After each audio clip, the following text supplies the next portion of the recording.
dark. You kept pushing on, but then you went too far.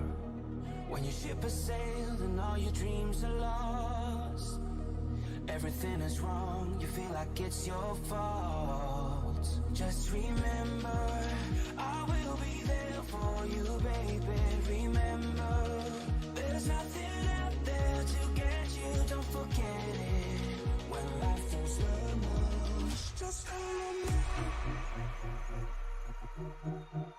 Just call on me. Just call on me.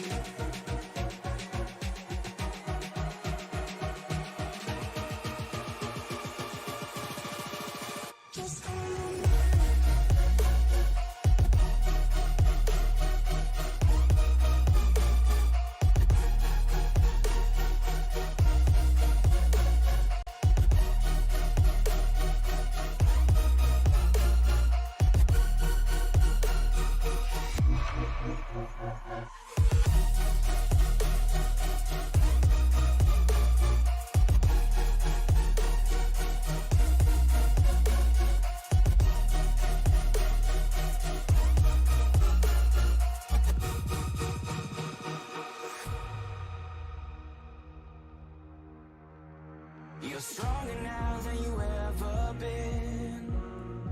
You gotta leave now, it's time to catch the wind.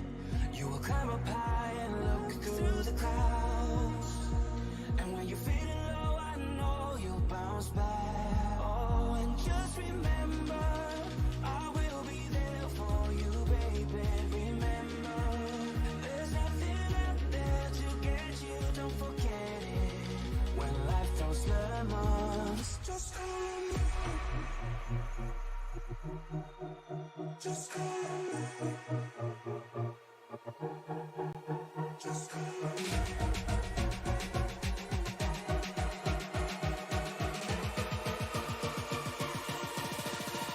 Just call on me.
Every year, the unofficial start to the motorsports season is the 24 Hours at Daytona. Here today, it is the unofficial start for the ThunderClap season. It is the 24 Beers at Daytona from the Daytona International Speedway. Good evening, everybody. My name is Frank Marchese. Thank you very much for making us a part of your afternoon. Alongside me for this first segment is my broadcast partner, Liam Irving. Liam, this is one of the most interesting events that we are going to be covering here over the course of any series that we do this season. The 24 Beers event, it's going to be a lot of fun and a long 24 hours.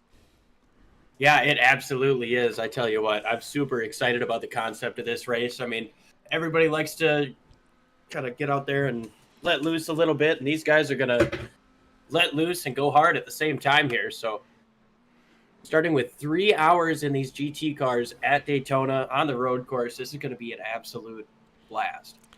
Yeah, absolutely. It is going to be a fun night. Now, we're going to be doing 3 different broadcasts, as you could tell from our broadcast schedule. This will be the first of the 3. The opening 3 hours of this race will be in the GT Le Mans cars, or better known as the GTE cars. We're going to take a good 4 or 5 hour break, let these guys rest and settle down a little bit before we go into the NextGen Cup cars a little bit later on tonight.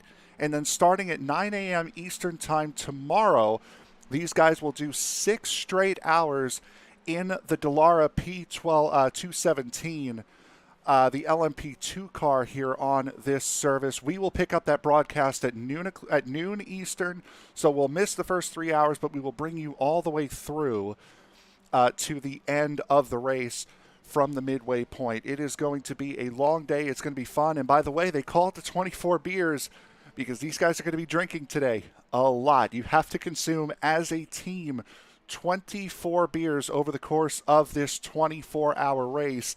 And if you don't, you could get excluded from the whole event. Absolutely. If you do not, that is a required part of this thing. If you do not complete your drinking requirements as a team, you will be disqualified. And, well, that just kind of puts the pressure on these guys to really be good, especially when they're getting a little bit loose in the sense.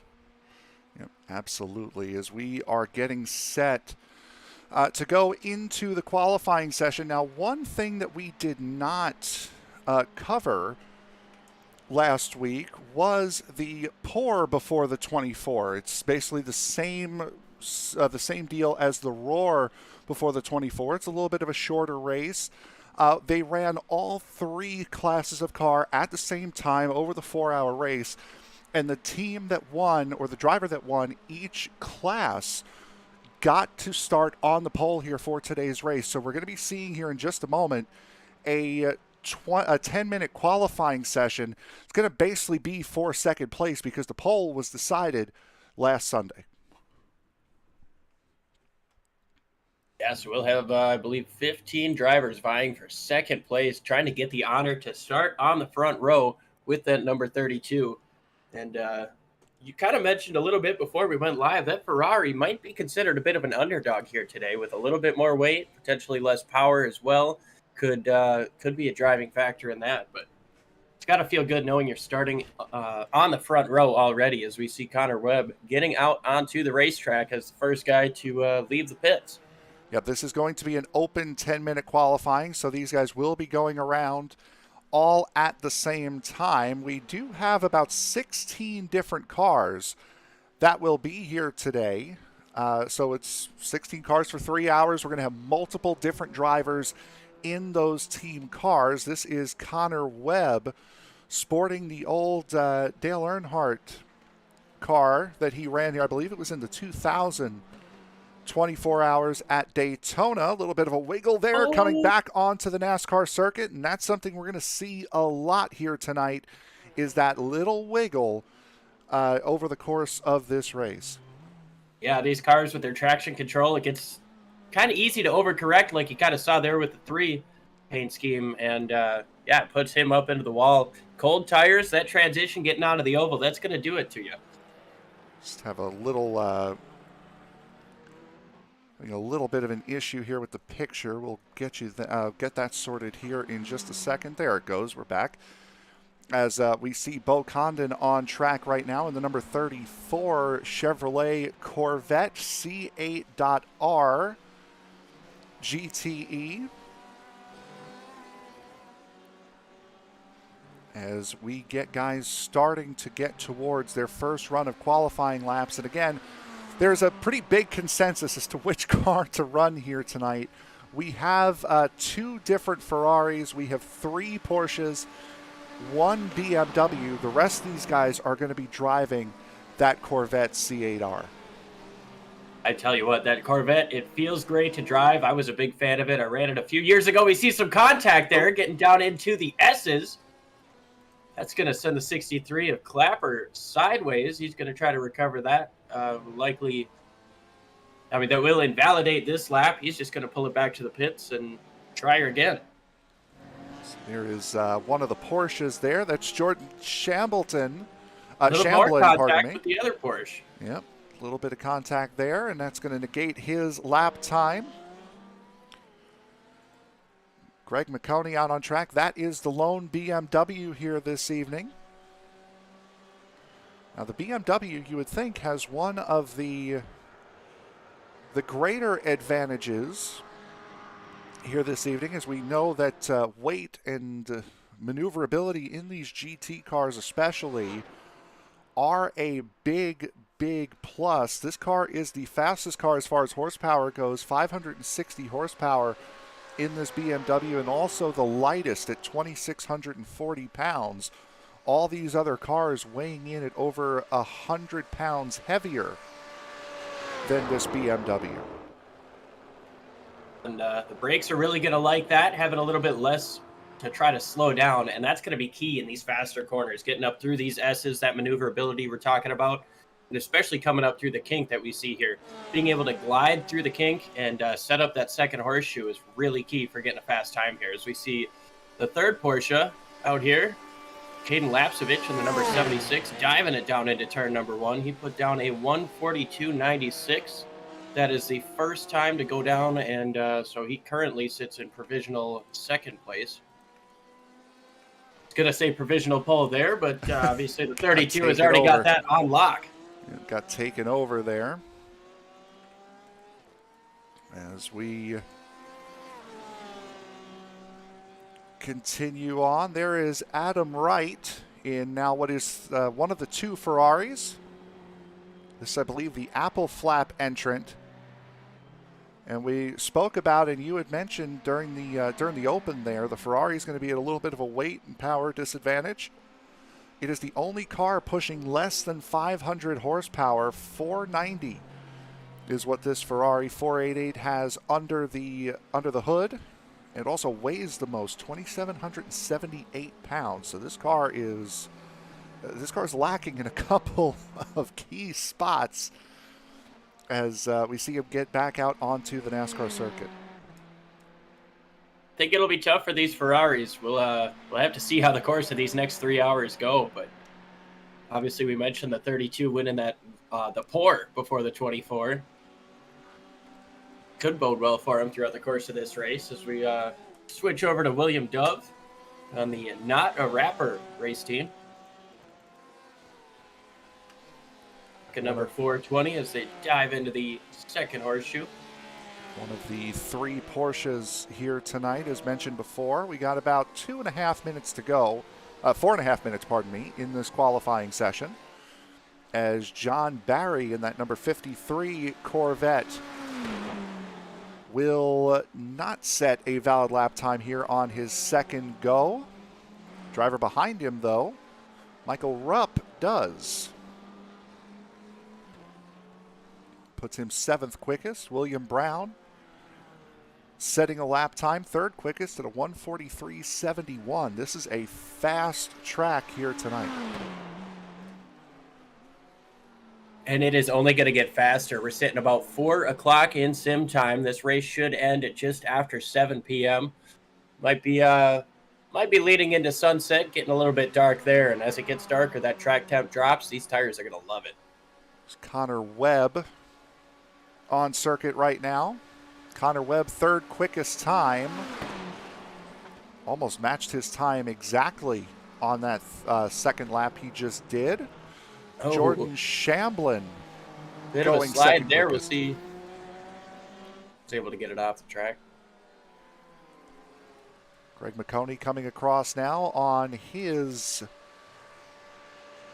second official qualifying lap. Goes a little bit quicker, a 43.44 for the lone BMW. As the next up to the line will be Kevin Feemster. As we said, a lot of Corvettes here tonight, and that 99 does not set a valid first lap. John Barry coming across the line once again. Put one up here, he does, a 44.12.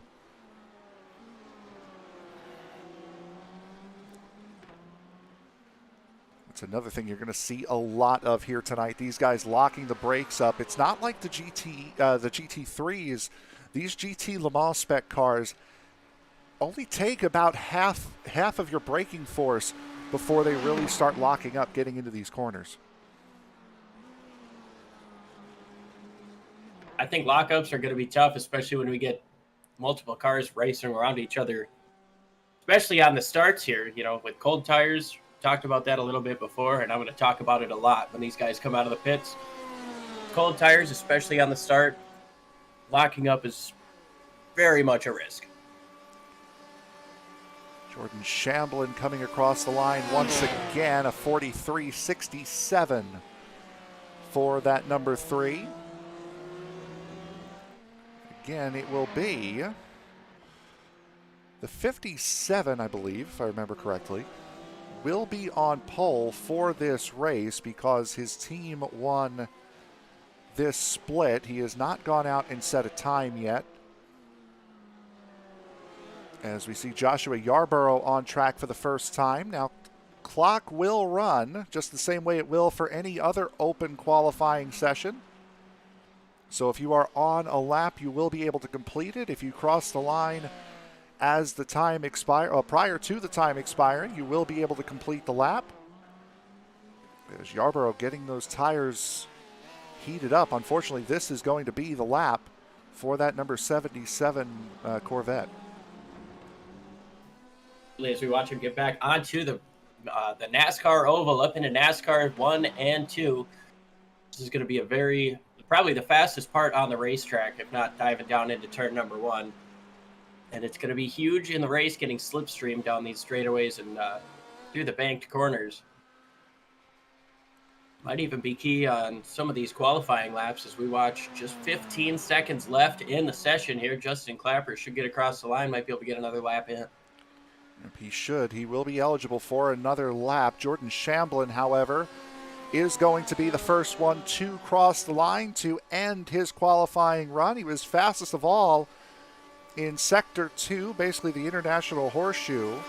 And he will not go quicker. Sean Thompson, the next to cross the line. He will not better his time. Joshua Yarborough will go 13th quickest at a 45.99.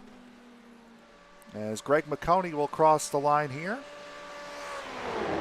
McConey does no better as well. Adam Wright on the back straightaway. He will be the next one to cross the line. And from what we're seeing with Adam Wright, Ian Koivunen, and William Brown the fourth, I think Wright might be off the pace a little bit here. Oh no, he's rolling.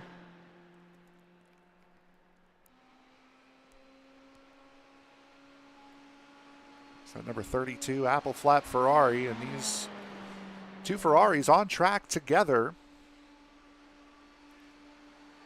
Now, was it the 32 that was on the pole, or I think it's the 50. I think it's the 57 is going to be on the pole for this race. May have been mistaken there with an earlier statement. I thought it was the 32 in the Ferrari, but apologies for that. There's William Brown, the fourth in his number 1 Corvette. He will be the last one to cross the line here in this qualifying session. as we are just about done and getting set to get this race underway. Unfortunately, Justin Clapper not able to get that extra lap in.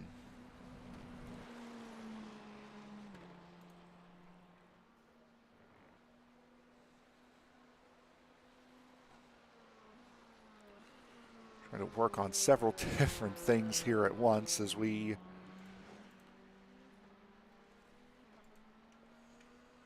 in the William Brown machine, too drunk to race. That's third place on the timing sheet right now. So they certainly don't seem too drunk to race. We've got just about 10 seconds left here in this qualifying session as these guys are finishing up. But we can't thank you guys enough for tuning in live here on Sim Racing Media.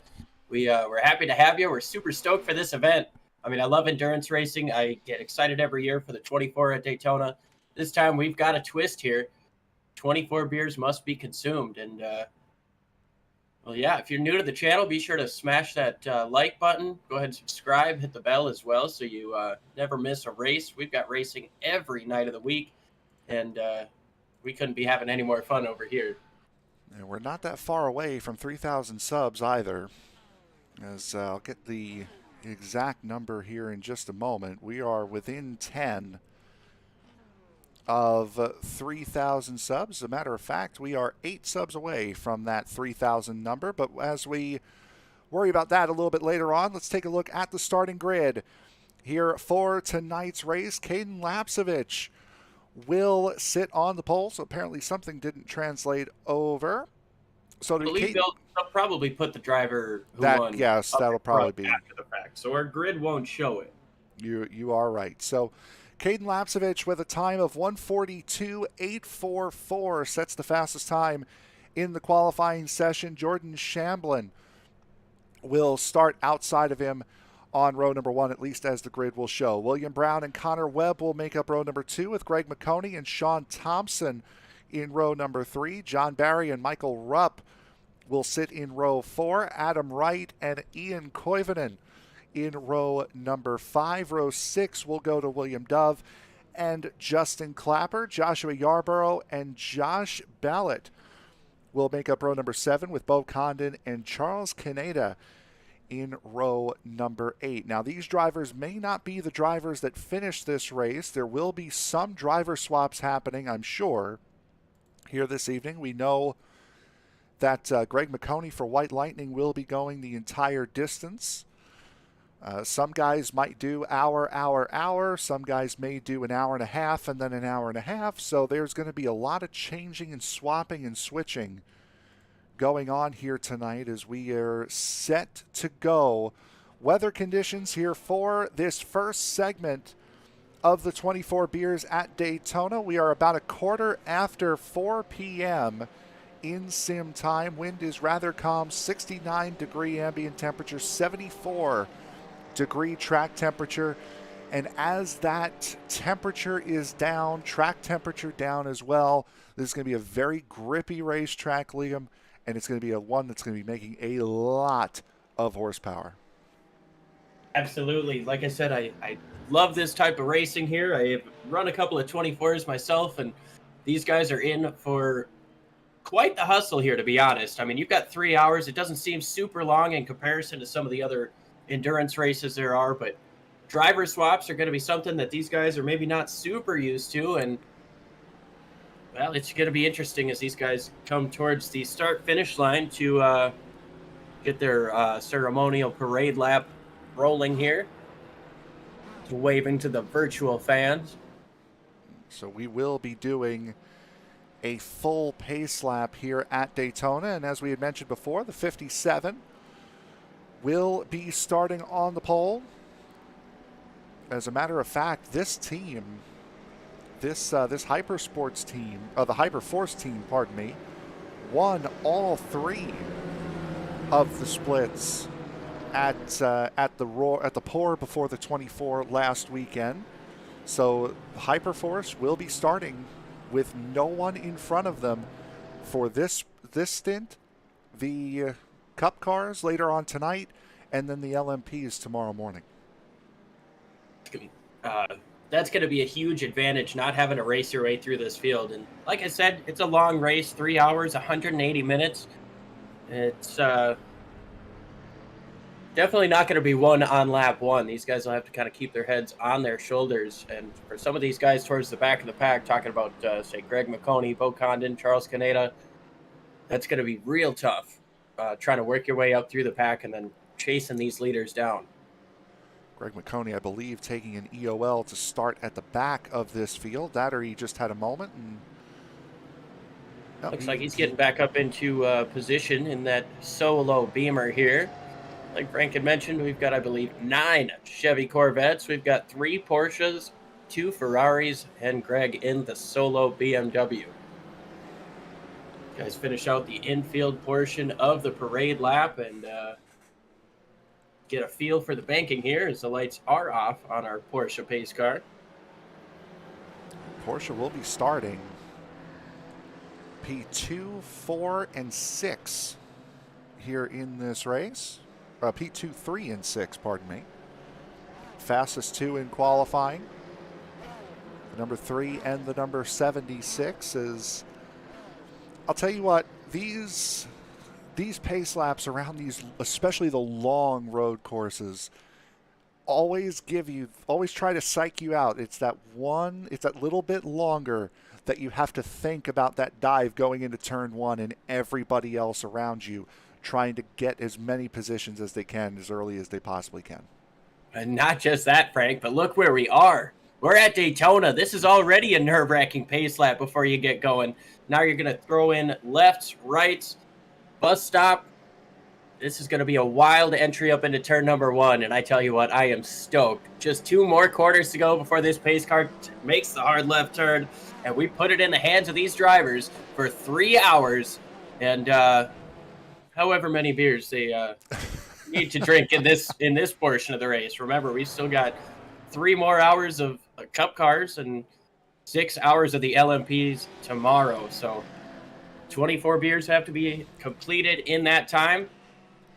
That's a strategy within the race as well that has nothing to do with the race. You can drink all 24 beers here in the first 3 hours as a team. It's not everyone has to drink 24. It's as a team collectively you have to drink 24 beers over the 24 hours. So you can drink them all right now and then be free and clear and possibly sobered up by the time you get to racing those LMPs. But that is for tomorrow. Here tonight, segment 1 of the 24 beers at Daytona, 3 hours in the GT Le Mans. We are green.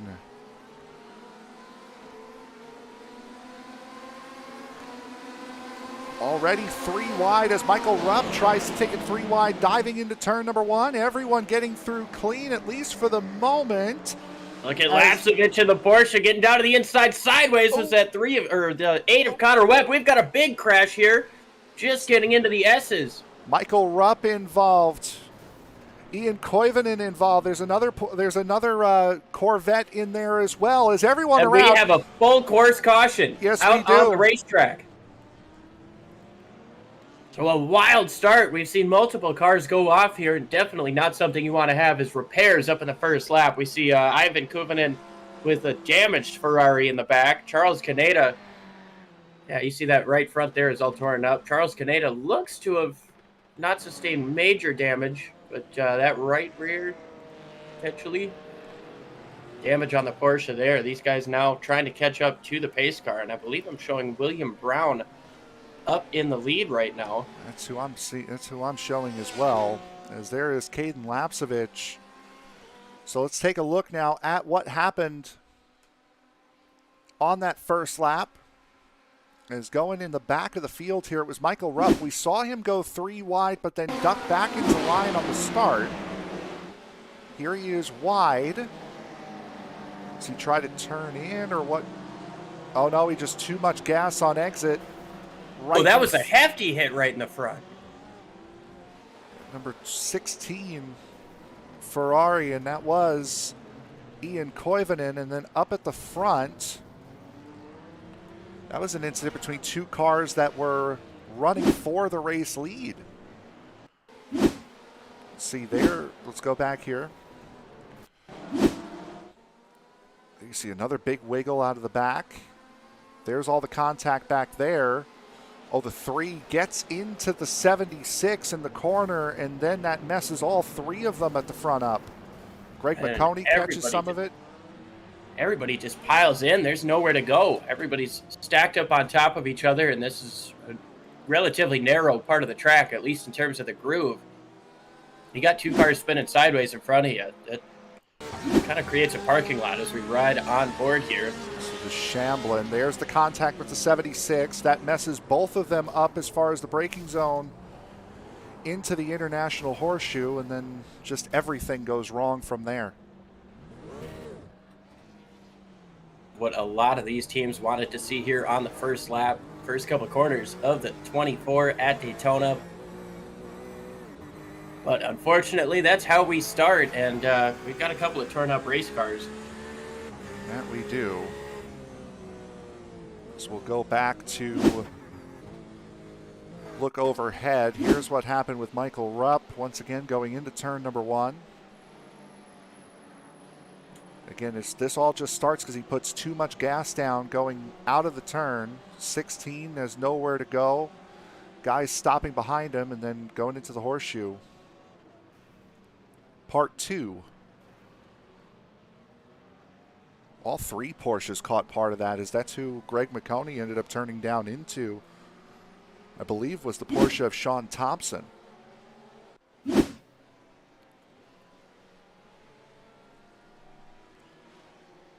pay no attention to the lap counter up at the top. It is on time. However, with the full course caution, it is showing the laps. There are not 31,000 laps. Yeah, in no, this is paying no It's attention okay. to that. So we'll be going at least one more caution lap here, as we'll try to bring somebody in here for this. I believe we'll go with. Oh boy, we got the pick of the litter here as far as who we want to go to. And I think what we're going to do is we're going to try to get a word in with Sean Thompson, as we will chat now with one of the 3 Porsche drivers, Sean Thompson. Sean, you got a little bit of light damage there from that incident. What did you see from your perspective? Just one guy went around and there wasn't quite enough room to stop. I thought I was going to be able to sneak it up the inside at International Horseshoe, but got collected. The Porsches look quick. They may not be the fastest ones. They may be towards the heavier side, but at least in qualifying, all 3 of you qualified up in the top 5. How is that balanced Porsche feeling here tonight? It was a little loose on the outlap, but once the tires get some heat in them, she'll stick to the corners pretty well. I actually think I had more issues with understeer than anything, but once you learn to use the acceleration advantage on the corner exit, really helped out. Are you planning on switching out, or are you running the full 3 here today? Yeah, so my mate Joe, who should be in the chat here with us, he'll be taking at least 1 stint, potentially 2, and then I'm going to run solo for the NASCAR portion. All right, Sean, good luck, not just here, but in segment 2 and segment 3, and I'm sure we'll be catching up with you at some point tonight. Sounds good. Thank you so much. So that was Sean Thompson, one of the 3 Porsches, the slowest of the 3 qualifying Porsches, but again, all of them starting up in the top 5. So to say you're the slowest of the group, but still be in a top 5 position, I don't think that's too bad. No, not at all. I tell you what, these guys, in qualifying 3 of the top 5 fastest spots, obviously it was 2nd, 3rd, and 6th, with the 57 starting on pole, but we've seen how quickly that advantage was taken away from the 57 of Joshua Balliet. The tough break now. He's going to be starting in 13th, restarting in 13th, but that gives William Brown the chance to restart up front as these guys come up off of turn number 4. We'll try to take a look and see if the lights go out on the pace car. I'm sorry, this is turn 2. Yeah, this is out of turn 2 here. Waiting to see. Again, it'll be another long pace lap, and if we do get another pace lap, we'll bring somebody else up and in here to have a chat. Now, the way our broadcast is going to work, it's going to be a little bit different. We are not going to be doing the full 3 hours here in this race. We will have the stream up for the full 3 hours. However, we will only be commentating on the first hour and the third hour. We're going to do the same thing later tonight when the Cup cars take to the circuit, and then tomorrow we'll be picking up the entire final 3 hours of this 24, well, it's really a 12-hour race, but the 24 Beers at Daytona, starting at 3 p.m. Eastern, will be ending at 3 p.m. Eastern tomorrow.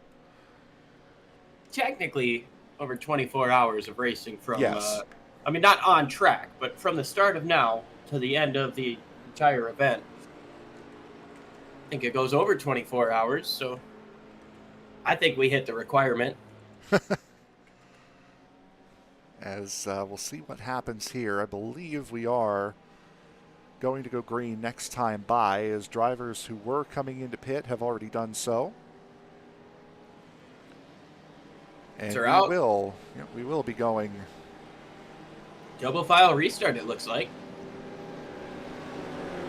Should be interesting to see how they get down into turn number 1.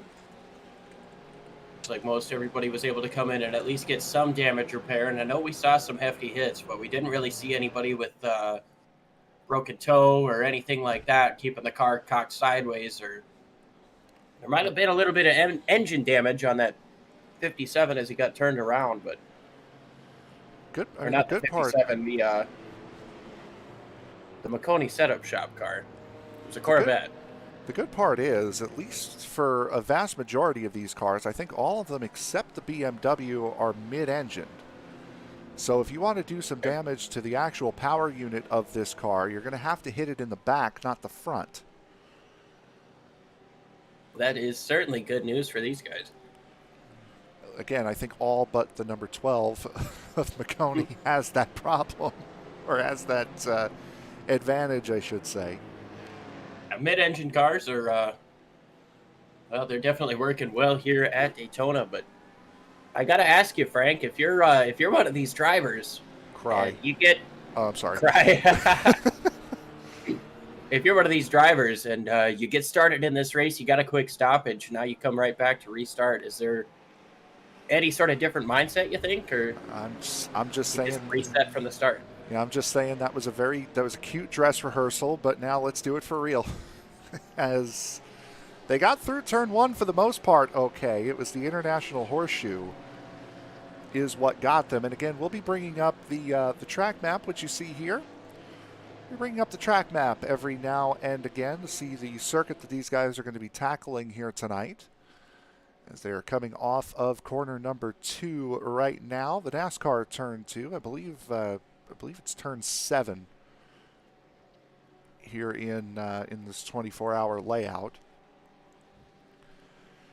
The Cup cars will be running in the pitch of black tonight, and then I believe it'll be a morning into afternoon run for the LMPs tomorrow morning.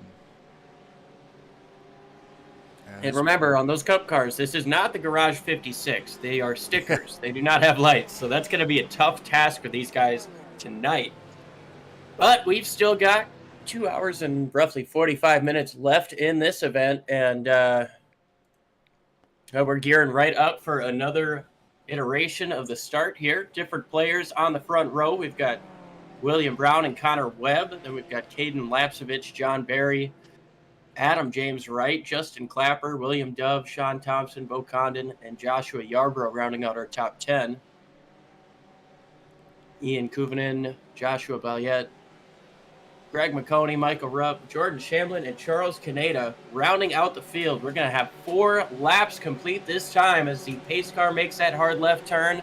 We're just waiting for it. We're ready to see these guys roar down into turn number 1 once again.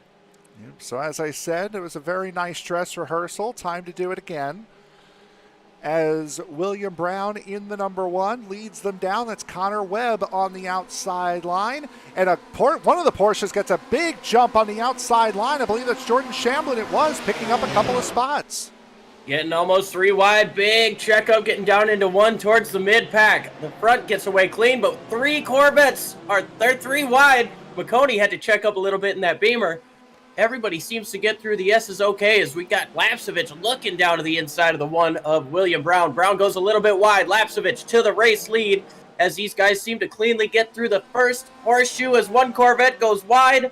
Looks like Joshua Yarborough went wide there in turn number 1 and hit the tire barriers. Now another Corvette goes into the grass and hard into the wall. That was really hard into the wall. That was Connor Webb in the 8 that took a hard hit for Turn Left Only Motorsports.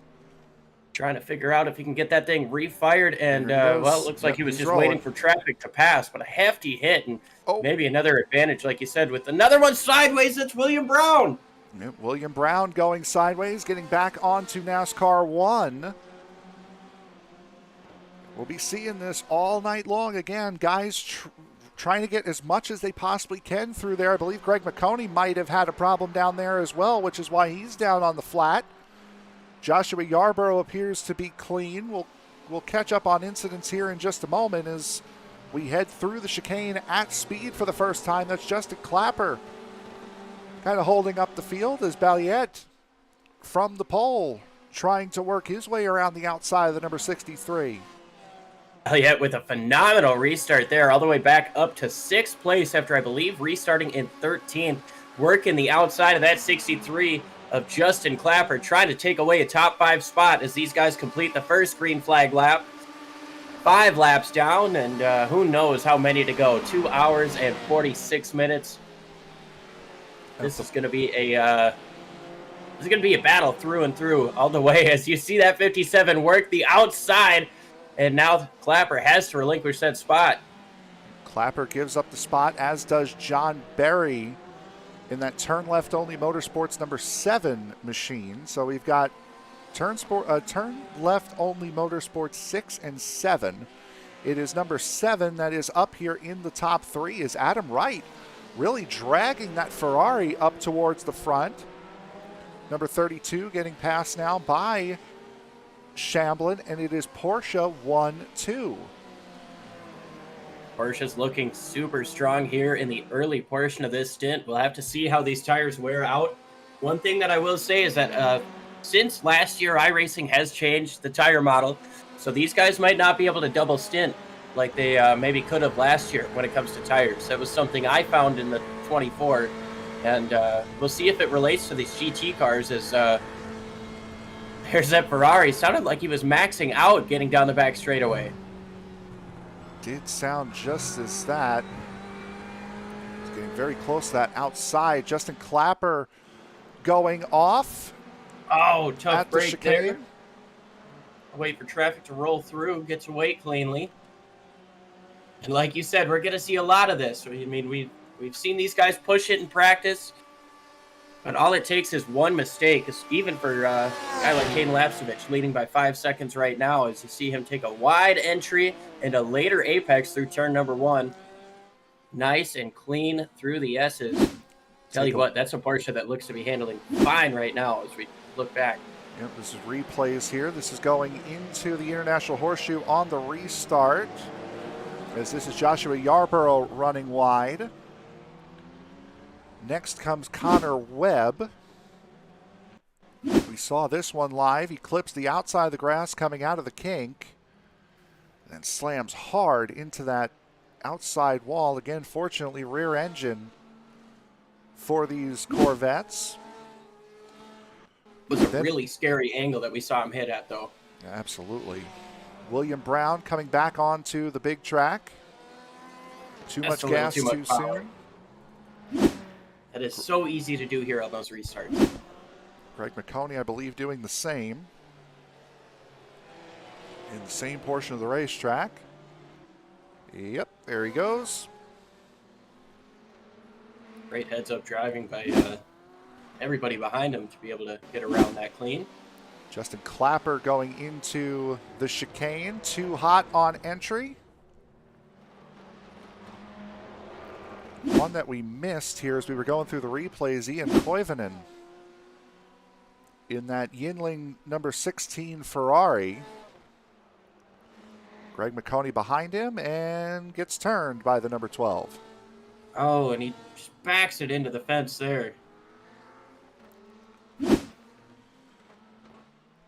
So a very eventful first couple of laps as we see Joshua Balliet trying to take the fight for third place right now on John Barry. Balliet with the position. Barry trying to get it. Adam Wright very, very close behind these guys as well. And we're going to see this a lot as these guys get fanned out and strung out a little bit. Lapsevich right now with a 5-second lead over Jordan Shamblin in the number 3. Balliet in the 57, the lead Corvette with John Barry behind. Adam Wright, the lead Ferrari. You just want to pop in and say EWRL Emerson says the GTE did not get that tire update, so a little bit of misinformation passed along earlier. These guys might actually be able to double stint, maybe even triple stint the tires if that is the case. Yeah, we were able, I also took part in the pour, and I can say you can comfortably double stint in this, and these guys are only going to pit about twice. You were able to go about an hour before you had to come down to pit road as we see Connor Webb trying to chase down Michael Rupp. Bo Condon there as well in the number 34 Corvette. Oh, there goes the little bit of potential contact there. Might have been net code, but it was Bo Condon getting sideways there, entering the bus stop. Lost a couple of spots as we see a couple Porsches take battle. We've been saying there are 3 Porsches. There are actually 4. William Dove in the 420 as these two battling for position. Sean Thompson, this is for 7th between these two. Thompson had the spot on the line, but it will be Dove wiggling his way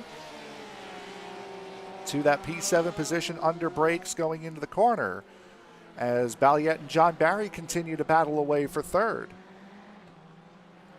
Goes Barry trying to get a little bit of a crossover done, unable to get the power down well enough to get back to his inside, but we'll watch as he follows through into the second horseshoe right up to the back bumper of that 57. Rocking the rumble strip, staying on the inside line, but that 57 just seems to be able to get a little bit more on corner exit. Here comes a big push on the entry. Heavy on the brakes, certainly, for John Barry as that Corvette gets back out onto the racetrack. They're starting to leave Adam Wright behind a little bit. Wright, we saw, he's still very much in the picture. However, he is starting to drop back a little bit as Barry, that's a... Oh, Balliet sideways on entry there. Yeah, that's a line to try to force a mistake going into the chicane.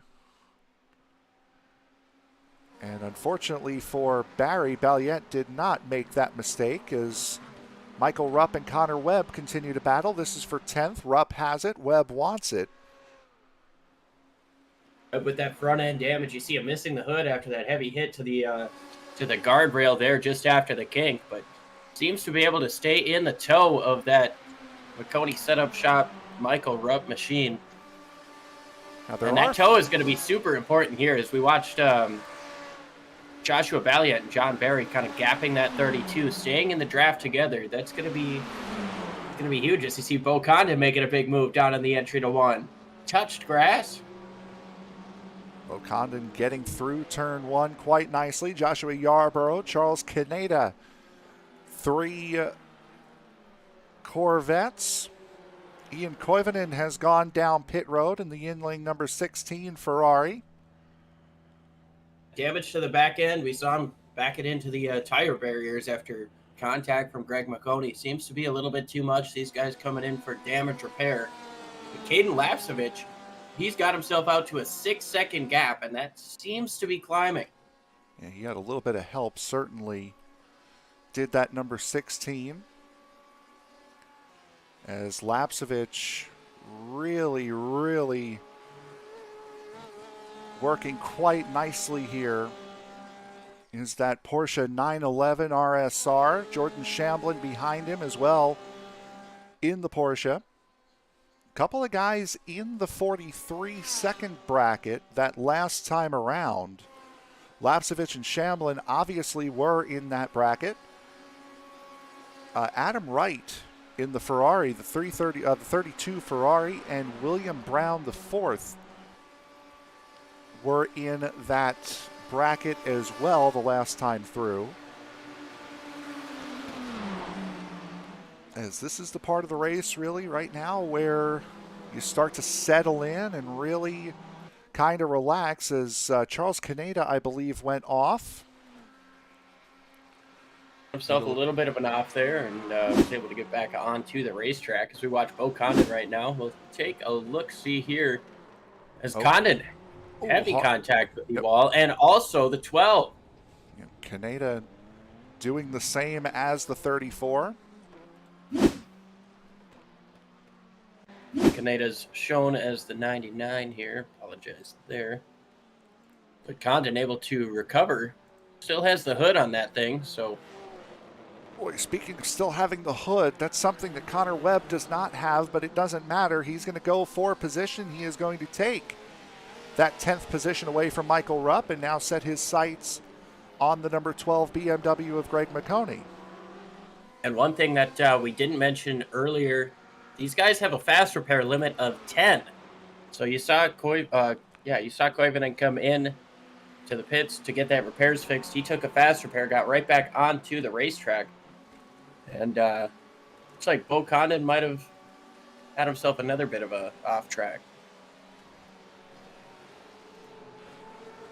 Seeing up towards the front, Balliet and Barry are getting close to each other yet again. It's that slipstream working its way.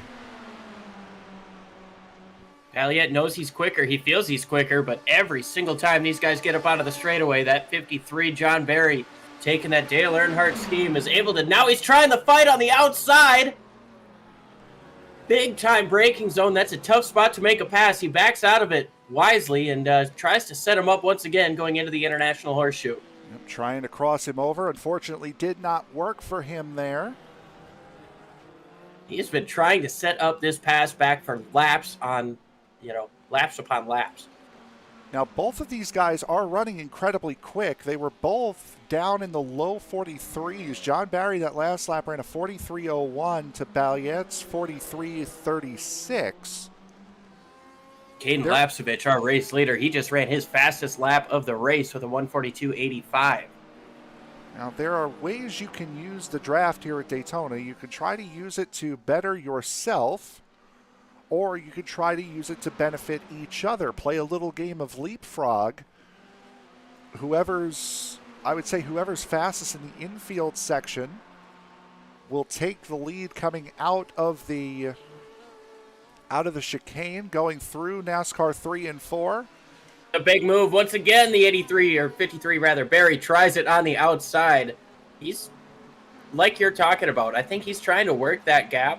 Obviously, we know Adam Wright was closer to these guys before. They've opened up almost 4 seconds on him. So that draft, like you said, is definitely benefiting the both of these guys. But it really looks like Barry wants this position, wants the podium spot. Still 2.5 hours to go, and it was at this point during the pour. The pour was 4 hours with all three classes of car involved, as once again getting very, very close are the 53 and the 57. It was right around this time in the pour where I'm sitting there in chat going, guys, I don't mean to alarm anyone, but we're only a half hour into this race. It felt like we've been driving for 2. Yeah, these endurance races are definitely something else. They're not your standard official or even your standard league race. It's definitely pacing on your mind. You've got to try to pace yourself mentally. Is a big lock up there out of the 53. John Barry, he is trying absolutely everything, and You see that 57 sliding up out of the corners. These guys are both giving everything they've got. They are on it. And that's trying to go into the West Horseshoe is where these guys are really locking up, and we're seeing a lot of issues there going on to the racing surface. So we'll take a look and see where these drivers are on track. For the most part, they're all down pretty much between the start-finish line and the first chicane, but there are some big gaps that are forming, but still tight racing to be found all over this racetrack as Greg McConey now starting to work his way towards the back of Sean Thompson, looking to the inside, going into the chicane, decides to tuck back in. Yeah, saw a little bit of smoke there. Thought we had a bit of a problem as McConey goes just a touch wide there on the exit of the bus stop. While we have a moment, just want to shout out a couple more chatters here. We've got Alex Maxwell making fun of our graphic during the caution flag. That's a lot of laughs. Ms. Bill Collitz says, go Yarborough. We got Jake Clarkson just here to drink beers, and Mike the Money. Still early. Can't wait to see how the session goes. Can't thank you guys enough for interacting with us. We'll try to keep an eye on that chat and speak with you, maybe answer some questions you might have, and maybe even bring in some drivers you guys might want to talk to if we get the chance. I don't foresee another yellow, but you know, they have said that the yellow flag will be reserved for big incidents involving multiple cars blocking the racetrack. So it's not entirely likely that we'll be seeing a lot of yellow flags here tonight. Typically don't see them too often in these endurance races, as McConey's still trying to catch back up to Sean Thompson now, having to also look back at the 420 of William Dove, who is now starting to make a charge back towards the back end of the BMW. Forgotten Porsche. We had said there was only 3, and William Doves is out here trying to prove us wrong. Charles Caneda has had himself a bit of an excursion there in the International Horseshoe. Take a look and see what happened there. Looks like he may have just outbroke himself. Coming out of turn 1, Caneda's had several issues here tonight, and dips a wheel into the grass. Is what happened there. I don't think you can find a person on this service that has not dipped off into the grass at least once, as once again these two continue to battle. Michael Rupp. Connor Webb. Yep, Michael Rupp in the 4, Connor Webb battling each other.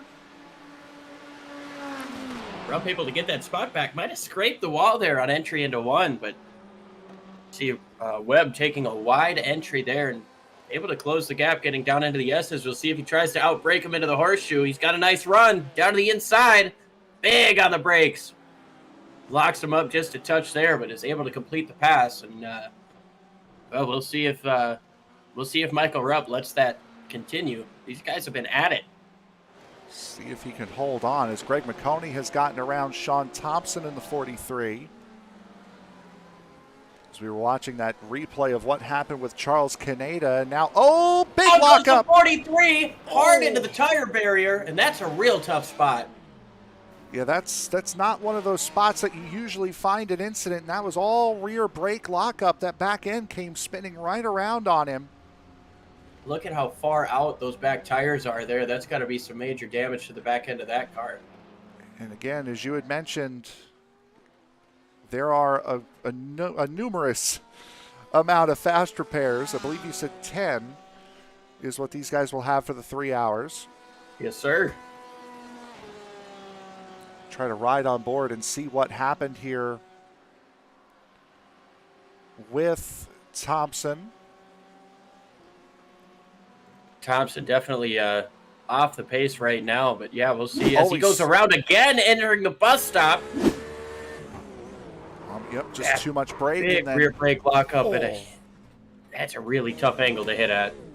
Right broadside into that tire wall, and he's going to back it into the invisible iRacing barrier. And then just as we were going to the replay,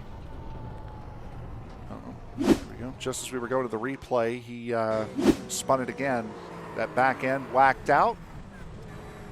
So the brake's not necessarily going to work the way they were meant to, and loses all of it.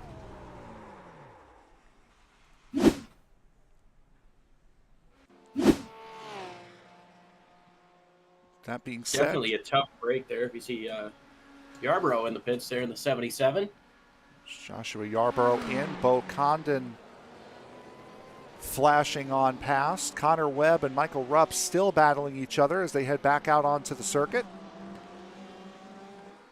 Some more chatters. We got Kyle Newcart. Hopes to be racing in the LMP2s tomorrow. Gonna have the Philadelphia Wings game on. Gonna drink several beers and wishes good luck to all the drivers. Try to fill that requirement early. Yeah, buddy. And EWRL Emerson confirming the 10 every session. These guys could wreck 30 times today and still be okay. Not that you want to, especially when you're a little bit intoxicated. Those spins might not help your hand-eye coordination. Last thing you want is for a spin to give you the spins here later on in this 24 beers event.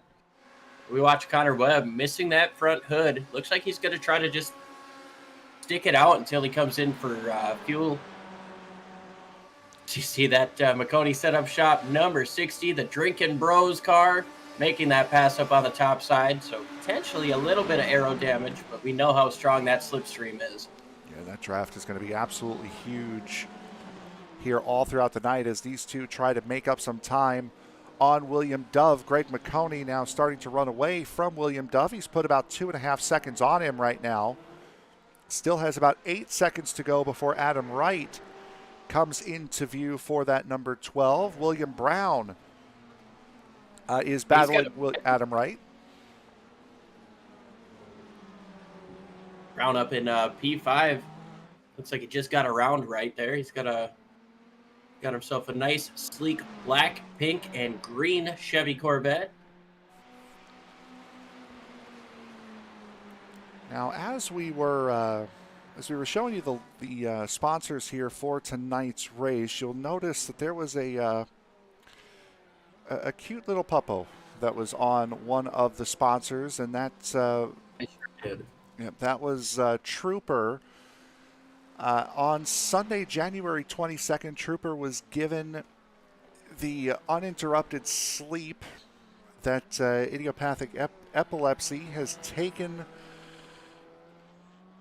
from him his 2 short years of life. I'm sorry. I completely glossed over. That was a very, very bad start to this read. I do apologize. There is a video version to this read that we will be playing later on today. Trooper rescued our family when we heard his story back in November. Lifelong seizures that the rescue group believed could be managed, but unfortunately 2 previous owners had already given up on him. We refused to give up. This coming from Bo Condon here, which is why we're showing him on screen right now. We found a dog who loved without condition and found fun in the simplest things. Sadly, after his 3rd violent seizure cluster in 3 weeks, it was clear that no amount of medication, treatment, or love could bring him true rest. There was only one more kindness we could give him. In the 2 short months that he lived with us, he was loved, and so were we. And he will always have a place in our hearts and be part of our fur family. Until the end, he smiled and loved as best as he could till his last day. He was a real trooper. In Trooper's honor, Bo Condon will be launching 2 more for Trooper campaign for the 24 beers at Daytona. For every driver who drinks 2 more beers than their mandatory 12, so 14 total, Bo will donate $10 to the American Kennel Club Canine Health Foundation's Epilepsy Research Initiative. Thank you in advance for taking part in the 2 more for Trooper campaign, and we will see you all on the track this weekend for the Pour Before the 24. That was for last week. So again, I apologize for the rocky start to that read, But a great, great cause that Bo is racing for, and I'm sure that there are links that we will have posted in the description, if not later in this stream, but definitely for the NASCAR portion later tonight and for the LMP2s tomorrow, that you can donate as well if you want to donate to the American Kennel Club Canine Health Foundation's Epilepsy Research Initiative. It's a phenomenal cause there, and I mean, 2 short months, I know doesn't seem like a lot of time, but you know, when you take a pet into your home, they become your family, and you want to do absolutely everything you can to make sure that they are loved and safe and taken care of. And it's a really unfortunate deal for Bo and his family there, and you know, we can't thank him enough for taking the initiative that he is with this unfortunate loss. And like Frank said, we'll have links if you guys want to donate, and I know I will be. It's a really tough deal. And again, apologize for the rocky start to that. And again, Bo did record a video for that we will have ready later on in the night and for tomorrow as we continue to roll on here at Daytona. William Brown and Adam Wright starting to get a little racy with each other as they come out of turn number 4, NASCAR turn 4, into the tri-oval, set to make the dive back into the infield road course section once again. See, Adam Wright there taking an easier braking line into 1, but able to chase back down that Corvette in front of him. We saw a bit more of a gap before, but Adam Wright seems to have this middle part of the stint figured out. Driving away just a little bit from Greg McConey in 7th, and Michael Rupp and Connor Webb, they've separated a little bit by about 1.5 seconds. This is your closest battle on the track right now, as we also have William Dove, who's approaching the back bumper of Connor Webb, I believe. But right now, Adam Wright trying to figure out how to set up this Corvette for a pass. He's going to have the slipstream on the big oval. Quite a bit of gap, though. It might be tough to get back to him by the bus stop. You're talking in qualifying about the pace difference between these two manufacturers. 550 horsepower being made by that Corvette, only 490 for the Ferrari. So the Ferrari is going to have quite a disadvantage once it comes to the big parts of the racetrack when it's not in the draft, which is part of the reason why it's so impressive what Adam Wright's able to do with this 488, being able to keep it up towards the front as long as he has. Yeah, he's been doing a phenomenal job in that slightly underpowered car, but as Luigi from Cars would say, it's a Ferrari. Absolutely. It's doing absolutely everything it needs to right now. He's just outside of the top 5, maybe 30 seconds or so off the race lead. So, I mean, a couple of mistakes could still bring him up into the podium, if not even on the front, as you see the lap traffic now getting between these guys. The 77 there of Joshua Yarbrough had himself a little bit of contact we watched earlier as come in, made a pit stop. I would assume there. Again, Joshua Yarbrough, one of the guys that we know from a different league, one of the drivers in the SCL Cup Series that we broadcast on Monday nights. So Yarbrough coming over to hang out with the guys for the weekend. It'll be interesting to see whether or not he decides to take the full-time run over here in the ThunderClap Stock Car iRacing Series. As what we'll do right now is we'll take a quick break. We'll be right back. We are just over 40 minutes into the first segment here for the 24 Beers at Daytona. We'll take a quick break. We'll be right back with more from Daytona.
Back live here at the Daytona International Speedway, hour number 1 of the 24 Beers at Daytona for the ThunderClap Stock Car iRacing Series. Caden Lapsevich currently out in front and quite comfortable, as a matter of fact. A 13.5-second lead is what he has over Jordan Shamblin. Joshua Balliet, who started on pole, got turned in the International Horseshoe on lap number 1, causing the one and only caution that we have seen here tonight. He's worked his way back up to third. John Barry has just had a moment in his Chevy Corvette.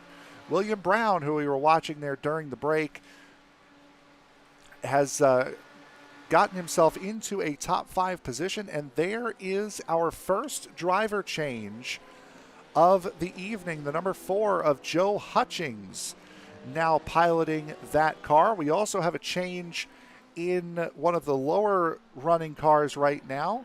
Bo Condon is out of the car. Chase Leahy is in that number 34. Unfortunately for Leahy, he gets the car as the car is running in last. A tough start for that 34 team, sitting in last place right now. Big lockup right in front of them, though. And John Barry, like you said, had himself maybe a little bit of an excursion there. He's lost some time to Joshua Balliet. We saw those guys racing hard earlier in the show, but John Barry now back by about 7 seconds, as here is our closest battle. Joe Hutchings trying to take over 11th position from Charles Caneda. Caneda's going to let him get into the bus stop here. We'll see if he tries another run coming through the second portion of the oval. So Michael Rupp is out of that car. And that leaves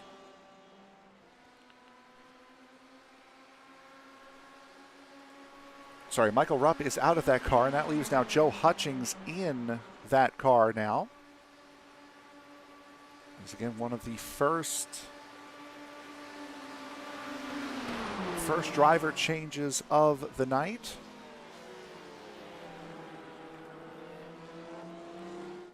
As Jordan Shamblin right now starting to come under some real fire from that number 57 of Joshua Balliet. We've got a gaggle of cars here. Sideways goes the 12 here. The Porsche has to take evasive action as Balliet trying to follow him through. There's the 12 getting just between these guys through the kink, and that's a tough spot. That's a really fast part of the track, not somewhere you want to lose any time. And now the 12 goes off. Yep, that's the 12 trying to get as much as he possibly can and stay in the fight. Unfortunately, it does not work out for him as... Or probably just now able to pull away. It's the 99 of Caneda. I know it says 12 on the car, but it's the 99 of Caneda who was the one that went off. I keep seeing that Blaney number, and it Yep. jumps you in right my in. head there. But showing us the 99 there in the Caneda car. As now we've got Balliet trying to take second away. Speaking of one of the drivers that that was just out on the racetrack, let's bring one of them in right now. That would be the pilot of the number 34, Bo Condon. Bo, an entertaining first 45 minutes for you here tonight. How did the car feel out on track, and what are you demanding Chase do here in this stint as we see the battle for second on track? Make up for all my mistakes. Yeah, the 34/25, it'll be 25 for the rest of the races. That was a hiccup on our part. But the 25 car was... Sorry to cut you off, Bo. That was second and third coming together. The 57 of Balliet closing down a little bit too much on Jordan Shamblin for the second position. Both of them going around in turn one. That's going to bring John Barry right back into this fight. And Balliet will take over that second spot going into the International Horseshoe. Sorry, go ahead, Bo. No, I once you said it, I tuned into it myself. That was some fun stuff. I'm sure they had a terrible time. But yeah, the door bumper Beer Motorsports 25 Corvette, it had a lot of fun on that first lap because I missed about 3 wrecks going about 14 miles an hour, which is always nice to come out of that 0x and Unfortunately, once I really started getting settled in, I just had one time where I thought I went into the bus stop exactly like I'd been doing, and she just said, "No, no, you don't." Yeah, we're done. We're done cooperating now. Thank you very much for the thought. Yeah, it was like I dismounted the steering wheel and I was Dale Jr. just grabbing the steering mechanism. But yeah, Chase is in there now. He's a lot faster than I am, so he'll get us caught back up. So a little bit of. Go ahead. I'm sorry. I was going to say, just kind of talk to us a little bit about what you got going on with the American Kennel Club. And, yeah, so. Yeah, and I appreciate you guys covering this. So my wife and I, as the video played earlier, we lost Trooper, I guess about 3 weeks ago, and he was just an amazing dog. He battled idiopathic epilepsy for his whole life, and it wasn't something that we thought would be so life-changing for all of us, and something that was going to take him so soon. But we're just going to turn that sadness into a positive, and we've already raised over $60, and we haven't even gotten an hour into our first stint here. So already people are showing their support for Trooper, and we can't thank them enough for their kindness and their kind donations. It's all going to go straight to the American Kennel Club's epilepsy research initiative once the race is over and I have all the funds together, and hopefully it will go towards good use so that we can start understanding why these seizures do what they do, because that's essentially what idiopathic means. It means we as doctors have no idea why these seizures do this, so hopefully it'll get us closer to understanding. And the video didn't quite play just yet. I had a little bit of a problem with the read, but other than that, we got through it. No problem. Yeah, the video will play later. No, okay, cool. The video will definitely be playing later tonight and tomorrow morning. Going into, are you going to be running in the Cup car? I'm assuming you are running in the LMP, so you're going to be running all three here tonight. What kind of mindset do you have to be in to drive three different disciplines of race car for an endurance amount of time over a 24-hour period? I mean, you really just have to divide yourselves into three different people, three different brains. That next gen drives so drastically different than all two of these, and then you think, well, the GTE and LMP2 are really similar. Well, you saw what happened to me because I've been practicing so much LMP2 that I forgot how to Corvette. And it is so hard to split your brain up like that. And honestly, we've had a couple drivers like, hey, why is there a 3-hour break, in between the two stages going from the GTE to the next gen? I'm like, you'll thank me later. Like, getting ready for that is going to be impossible. And I'll give you a little bit of a kind of insider information on our team. I am probably the least qualified on track, but I am the most qualified in these tin cans. So I will be leading the final stint for the next gens. By that time, I intend to be well done all 14 of my beers. And my skill level at drinking such things, I think, will allow us to maybe have a bit of an advantage in that last hour going into midnight for the next gen session.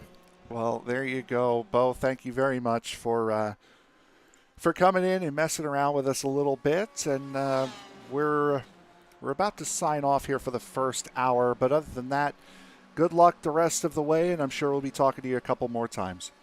Well, thank you, and thank you to everybody at SRM for coming on board for this second annual 24 Beers of Daytona. You all enjoy your little siesta. Why don't you pop a cold one for yourselves and watch the mayhem for the next hour. It's going to be still an exciting show, and we look forward to having you back for the end of this session. It will do. Thank you very much, bud. Thank you, guys. We have a 2 for Trooper, bud. Thank you, sir.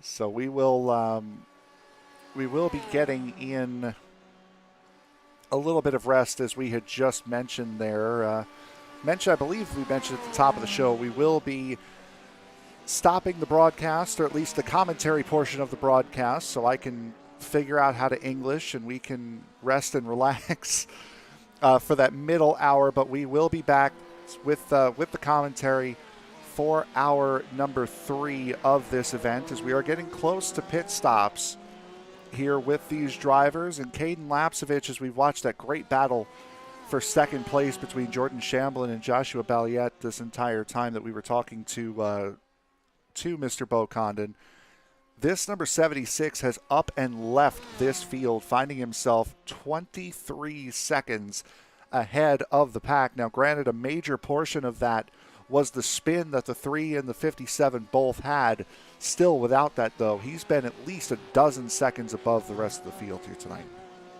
And after a little bit of research, looks like Caden Lapsovich, the reason I know that name, he is a NASCAR Pinty Series driver, so no surprise that he is out here running phenomenally. And like you mentioned, that spin for racing for second definitely helped out his lead, but I don't think he's complaining in that number 76 Porsche. I don't think so. And the question, I think, will be, is he going to be handing the car off, or is he going to be driving the entirety of this stint, as he has been on rails in that Porsche? Shamblin, after allowing Balliet to catch up a little bit and then having that contact, getting back out in front of the 57, is now starting to pull lead on him. Has gotten that lead just now, just got it back out to over a second ahead. John Barry in the number 53 running in fourth. That spin really helped him close up. He was about 8 seconds adrift of the top three. But now that has brought him back within 3 seconds. He has got 10 seconds on William Brown right now in the number 1. Adam Wright going side by side there with the 99 of Charles Caneda. Adam Wright right now finding himself in the 6th position. A couple of seconds behind him is Greg McConey. Connor Webb now making his way down pit road in the number 8, one of those left turn only motorsports cars coming down pit road. And I think finally this will grant him some time maybe to switch drivers, but definitely to get that hood ornament placed back on that Corvette. There it is. There it is. And yes, it looks like we have a driver swap taking place here. As we'll keep an eye on it. I believe Adam Ross. Yep. Adam Ross is jumping in that car. Yep. So another driver swap here in the first hour. A little bit of battling going on. The race leader has come into the pits. We'll see if we'll let you know if he makes a driver swap here as we watch onto Lapsovich right now. If that car blinks out, fast repair, no blinks, so it's going to be fuel only, I would have to assume, for Caden Lapsovich, and he will stay in the car. I saw that. You see the battle on track here between Caneda and Greg McConey trying to get around him here. McConey is a lap ahead, but one thing that I noticed there on that pit stop with the Corvette, you saw those air jacks lift the car up off the ground. I'm always a big fan of that. Obviously not good for NASCAR, but one of my favorite things about these sports cars, these road racing cars, is the way they do their pit stops. And obviously, we can't see the iRacing guys jumping out and making it happen, but outside of that, the realism is pretty spot on with how these pit stops are done. So we watch Jordan Shamblin, who's holding on to the race lead right now over Joshua Balliet. He's gained a little bit of time as he catches up to that number 4, I believe, of Hutchings. Yep, that's Joe Hutchings. Yeah, that's Joe Hutchings in that number 4 now. Giving a little flash of the lights, letting him know, hey, leader's coming. Didn't seem to really matter for the number 4. As he goes through the chicane. And that's a tough spot to make a pass in general, but when you're talking about a lap car and you're trying to flash them to get out of your way, it's a really tough spot, you know? I've seen people talking about, like, flash your lights, but that doesn't mean you can dive it in the bus stop. It kind of looked like one of those situations there where that Corvette had to kind of take evasive action after the move was made. Both of these drivers electing to stay out. Damian Neeson is now in the number 420 Porsche. William Dove has vacated that seat for Damian Neeson, as you see the car up on the jacks. Something interesting about these GTLM pit stops is that these cars cannot change fuel, cannot add fuel and change tires at the same time. You have to complete one and then complete the other as a safety measure, as Shamblin really getting in deep into the West Horseshoe. So these pit stops are going to be a little bit longer. Caden Lapsevich, who we saw come down pit road, take fuel only as well as a fast repair. 34 seconds in the box, and that was just fuel for him. Adam Ross in the number 8. We saw the fuel change, the driver change, the tire change. That took him over a minute, so it's going to be a while in the pit stop stationary here for these guys. Absolutely, and that's kind of why I mentioned the air jacks lifting up the Corvette, and that's why it took so long after that fast repair. They started off with fuel in the car, then they lifted up to change those tires. Definitely a strategy changer. You know, when you've got to separate those two things. You know, that's part of why these guys try to double stint, maybe even triple stint their tires, because the less time you spend on pit road is the more time you can gain on track. So you see that number 3 diving into the pits, deep entry, hard on the brakes, should be down to 55 right as he gets to that yellow cone. A phenomenal pit entry there from Jordan Shamblin, but Joshua Balliet stays out. He's going to lead the lap. These guys are quite fortunate as compared to what we're going to be seeing a little bit later on tonight. We heard from Bo Condon about trying to get used to these cars and getting used to these cars and then having to get used to the Cup cars, as Max Chambers will now jump behind the wheel of that number 3. So a driver swap for the second place Porsche. John Barry appears as though he will go the distance. Adam Wright in, Greg McConey in, William Brown the 4th is in as well. So a lot of pit stops. There's McConey. We know McConey's going to be going the distance. And Michael Zuver now jumps in that number 1. Gives us a opportune chance potentially to bring William Brown up into the booth if you'd like to. We will do that, as a matter of fact, in just a moment. As you know what? Tack with it. Bring him on in. As one of the top 5 racing cars has had a couple of close calls here tonight, and whenever you're ready there, Liam. Yes, sir. We've got William Brown in, driver of the first hour for that number 1 machine. Sorry for taking you away from your driver here, but oh, you're good. Liam and Frank up in the booth. Kind of walk us through your first stint there. You got up to the top 5, and looks like you got a real fast Corvette. Yeah, we definitely have a pretty quick car. You know, there's a few other guys who also are putting down some blazers of some laps here. Those Porsches are fast. Those other Corvettes are fast.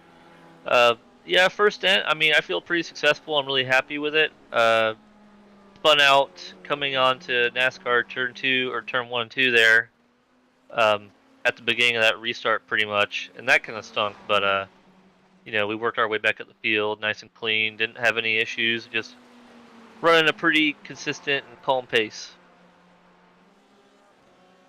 You definitely put on a good show. Currently sitting in 4th. What are you expecting out of Michael in this second portion of the race? Man, I've done a lot of endurance races with Michael Zuver, and he's really good at getting some nice, consistent laps down. I'm thinking, you know, 3rd place is not out of the realm of possibility for us, and we could have that by the end of the stint if he runs the way I know he can run. Do you plan on jumping back in the car for the 3rd hour, or what's your kind of plan for the next? It's possible. It's possible. We are figuring that out. I might be back in on the 3rd stint. I might not be, but you'll probably see me a lot in the NASCAR NextGen stint or NextGen session. Some stuff. We look forward to it. Frank, do you got anything for William? Rock on. That's William Brown, racer of the number 1 for the first hour, and we appreciate you joining us up in here. Thank you very much, guys. So with that, Joshua Balliet comes down pit road. We'll see what happens as far as the driver swap scenario here. Caden Lapsevich has not swapped out. A little bit of a blown pit entry there for Balliet. Other than that, solid first stint for him, especially coming back from that mistake or from that spin. Caden Lapsevich, as I had mentioned, did not swap out, so Lapsevich is still in the car. There he is, retaking the race lead. Max Chambers now behind the wheel of the number 3. Michael Zuver behind the wheel of the 1. Sammy DeGroot now behind the wheel of the number 23. He was very, very quick in the LMPs. I would suggest that he is going to be very quick in this Ferrari as well. Greg McConey is the man he's chasing down. He will not swap out in this segment. That I do know. Joe Hutchings now finds himself behind the wheel of the number 4. Don York piloting the number 53 now. Adam Ross in the number 8. He has swapped in. Joe Pinder swapping in for Sean Thompson in the number 43. Damian Neeson in the 420 Porsche now. Justin Clapper did not swap out after his pit stop. Ian Koivunen did not swap out after his. The 99 has just had a driver change. He is down pit road right now. Joshua Yarborough has stayed in. Chase Leahy still out on track after taking over at the first pit stop in the number 34. So what we will do now is we will bow out for the next hour or so, and we will allow you to enjoy the sights and sounds of the ThunderClap Stock Car iRacing Series 24 Beers of Daytona right after this quick break.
2 hours down, 1 to go. New leader, that is the 3 of Max Chambers, finding himself in the front.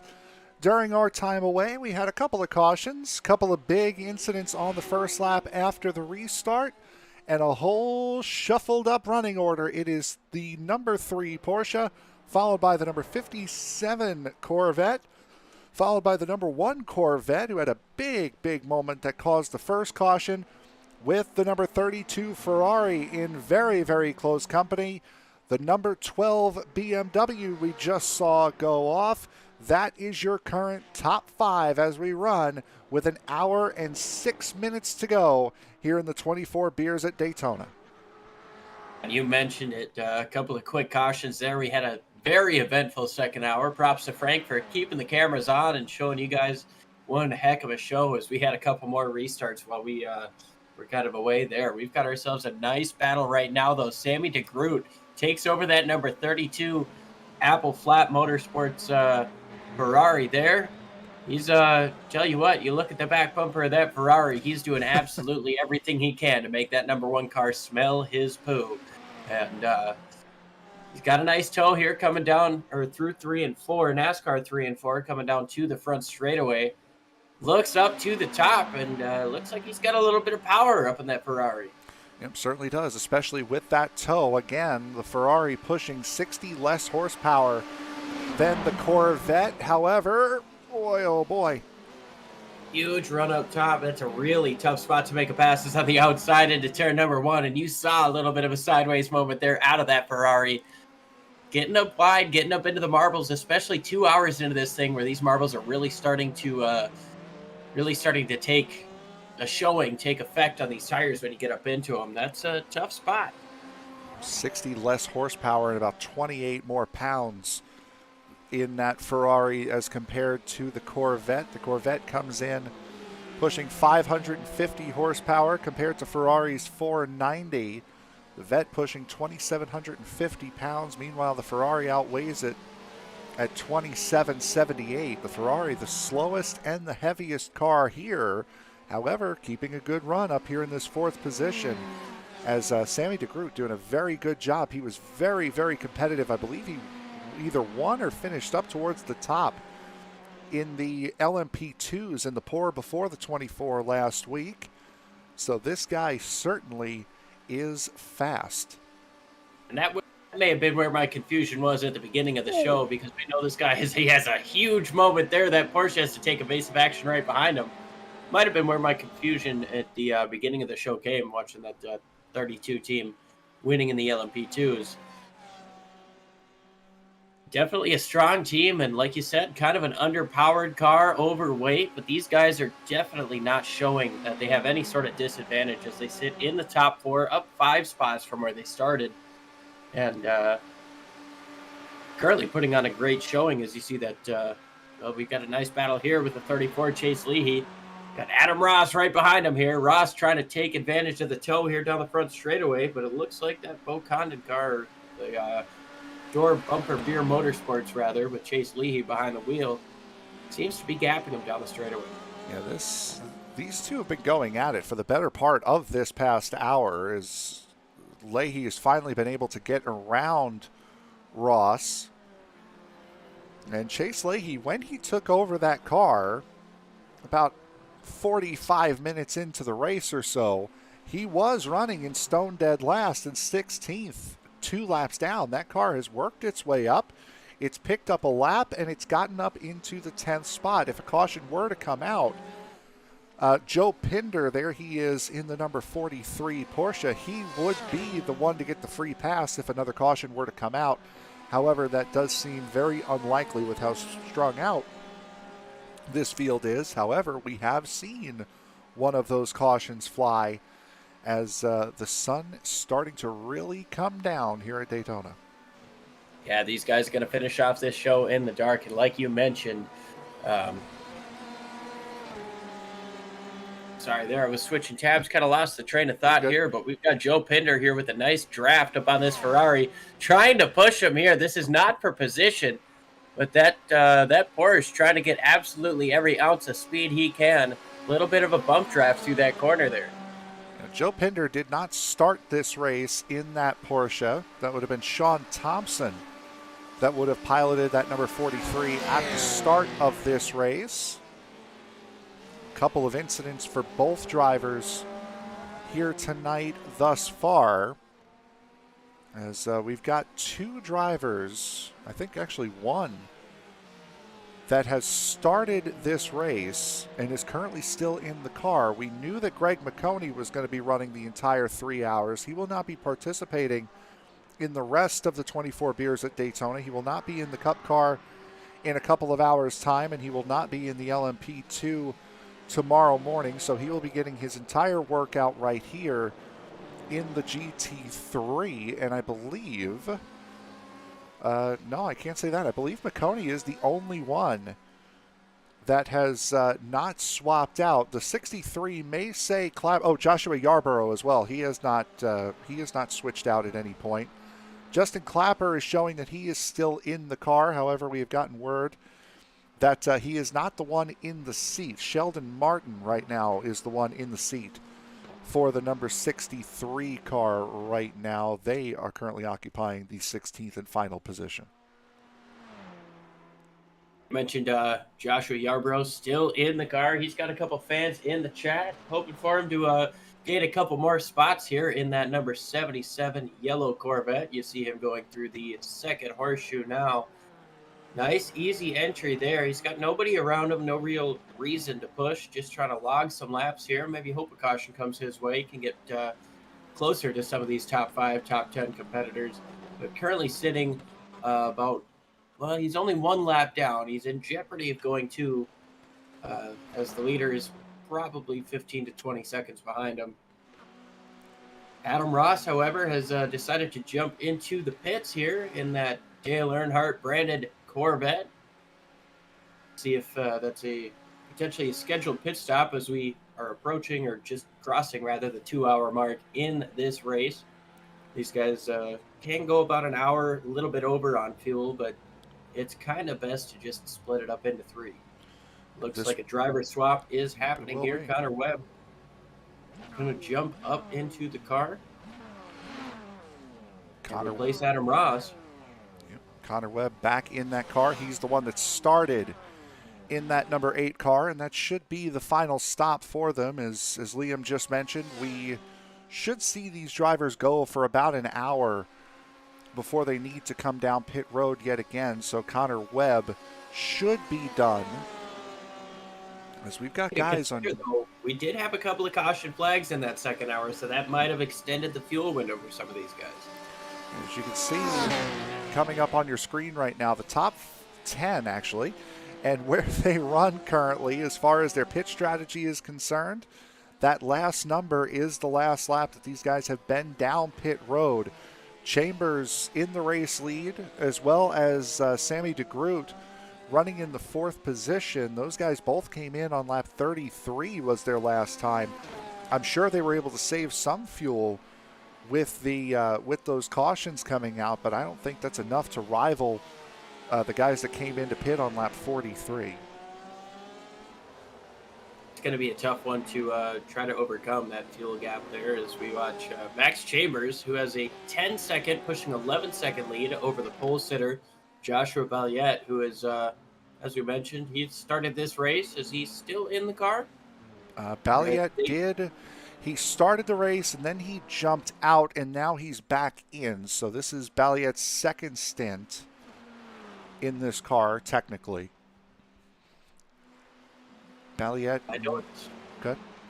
Sorry, I know it's only 2 hours in, but you got to start to wonder, when do these beers kind of start to affect these drivers, especially if they tried to go heavy early on. And I mean, I know tonight is going to be an absolute blast with these guys. We've got some late night, almost midnight Cup Series action going on at Daytona. Once again, those cars do not have lights on the front, so it's going to be really tough to see in those things. Minimal lighting around this racetrack throughout the course of the 24, so it will likely be the same. But when it comes to beers, I'm kind of questioning it now, but tonight, that's really where the big question is going to be. It's certainly going to be quite a night here at Daytona. Michael Zuver, who we saw without a front clip on that car, say a half hour ago, currently running in the third position. Again, these guys do have 10 fast repairs on offer here tonight. So these guys are running with several mulligans here this evening. And that's 10 per session, not 10 total. So Zuver able to take that fast repair, able to keep that Corvette C8R going. And right now taking it to a podium position. Sammy DeGroot about 2 seconds behind, and the pace and the power in that Ferrari really starting to show. He's fallen out of the draft of Michael Zuver and just not able to catch it back up, as Max Chambers just set the fastest lap of the night, a 1 minute 42.27. Lights coming on, air temperature going down, track temperature going down, speeds going up. That was a blinding lap of 142.27 out of that 3 machine. That Porsche sitting strong in the race lead, coming up on a 12-second lead after 63 laps will be complete this time in just over 2 hours. And I gotta say, it's been a pretty phenomenal effort from these guys ever since that last restart. They got a phenomenal restart, got out to about 5 car lengths before turn 1, and have not looked back one bit. As you see a little bit of a wide entry there, recovered nicely into a smooth apex, and just trying to carry all of the speed that he can, Max Chambers, in that number 3. And only 3 drivers have been able to get down into the 1 minute 42 second bracket. The number 76 did it earlier on. 142.48 was the best time that car was able to muster. Balliet has been able to get down as far as a 112.97. He did a 112.95 last time around, but he went off at some point. 142, sorry. And then, speaking of Justin, well, I've got Emerson up in the chat here. He says Balliet's doing all 3 hours here, so he's not jumped out of the car. Arden is going to do all 3 in the next gen. I could have swore I saw him jump out, but either way, Balliet holding firm in that second position right now. He may be 12.5 seconds off of Max Chambers, but he is 24 seconds to the good of Michael Zuver. As we'll take a look at the track map, pick out your favorite driver's number. That is where they are on the racing circuit. Tell you what, Greg McConey sitting in 5th place right now. He's done a fair job of chasing back down that Ferrari. Remember, they were racing pretty hard earlier on. McConey got sideways a couple of times. One time almost hit the barriers trying to get back out of the oval, but able to recover nicely. Has gotten back around the lapped car of, I believe, Joe Pinder, and has put his sights back on Sammy DeGroot, now within 2 seconds of him and 3.5 of 3rd place Michael Zuber. And that is,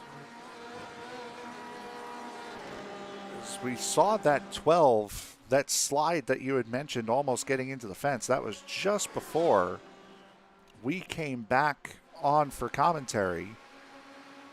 So that number 12 of McConey has really done a good job of catching back up to that number 32 of Sammy DeGroot. Rear bumper. Give it a big bump draft there, really pushing Greg McConey in that BMW, the lone BMW, up towards the back end of that Ferrari. Again, 4 Porsches here tonight, 2 Ferraris, a BMW. The rest of them are Corvette C8Rs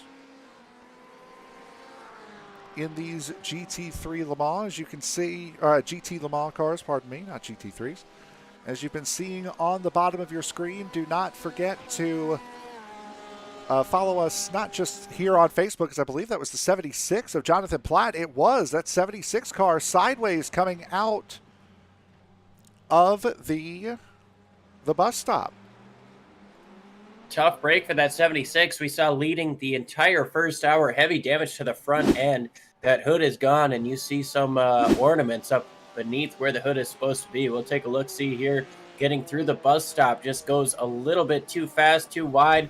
and smacks that outside wall. Goodness me, that's a heavy hit. Then Greg McConey comes through here at some point, and he has a problem. This is going into the West Horseshoe. Coming off the corner, too much power too soon, slides it around. Oh, man. And locks it down into that tighter hairpin. Now that tighter hairpin is not used by these cars. It's not used by the IMSA cars either, as we see Sammy DeGroot pitting from fourth. That is a part of the bike circuit here at Daytona for the American Superbike Series. And not used in these bigger cars, as DeGroot comes to his box, fast repair away. And it looks as though there's a driver swap taking place, and it looks like Jasper Zanel jumps up in the race car here. It might be pronounced Jasper Zanel, I believe. Apologies there, Jasper Zanel.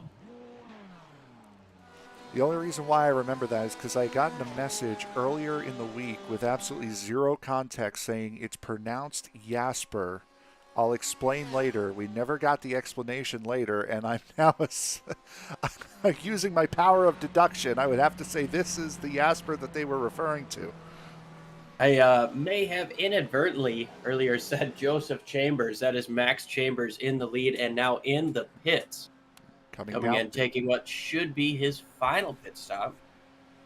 These are all final stops that we are seeing right now.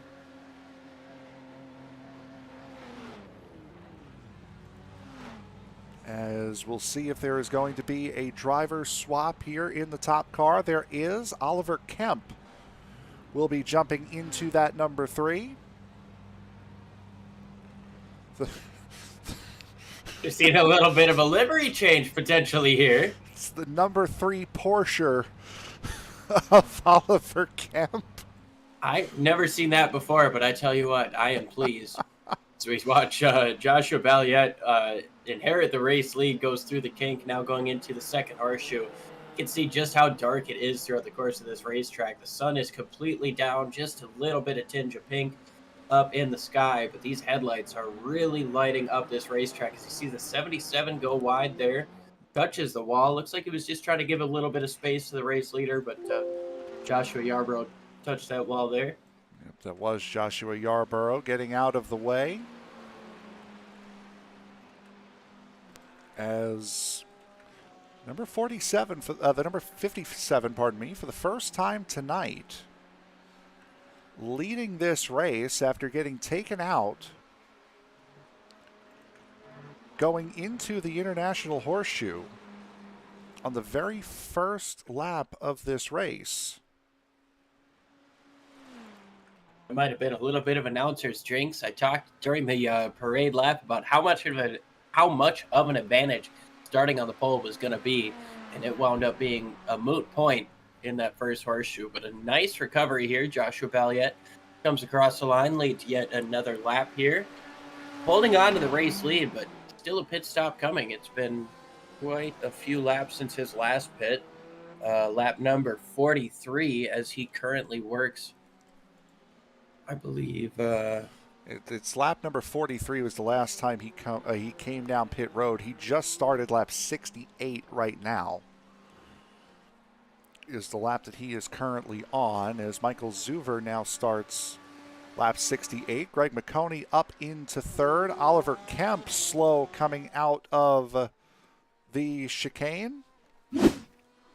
Yeah, the Le Mans chicane seemed to have bit that number 3 Porsche. Goes a little bit wide, cuts through the grass.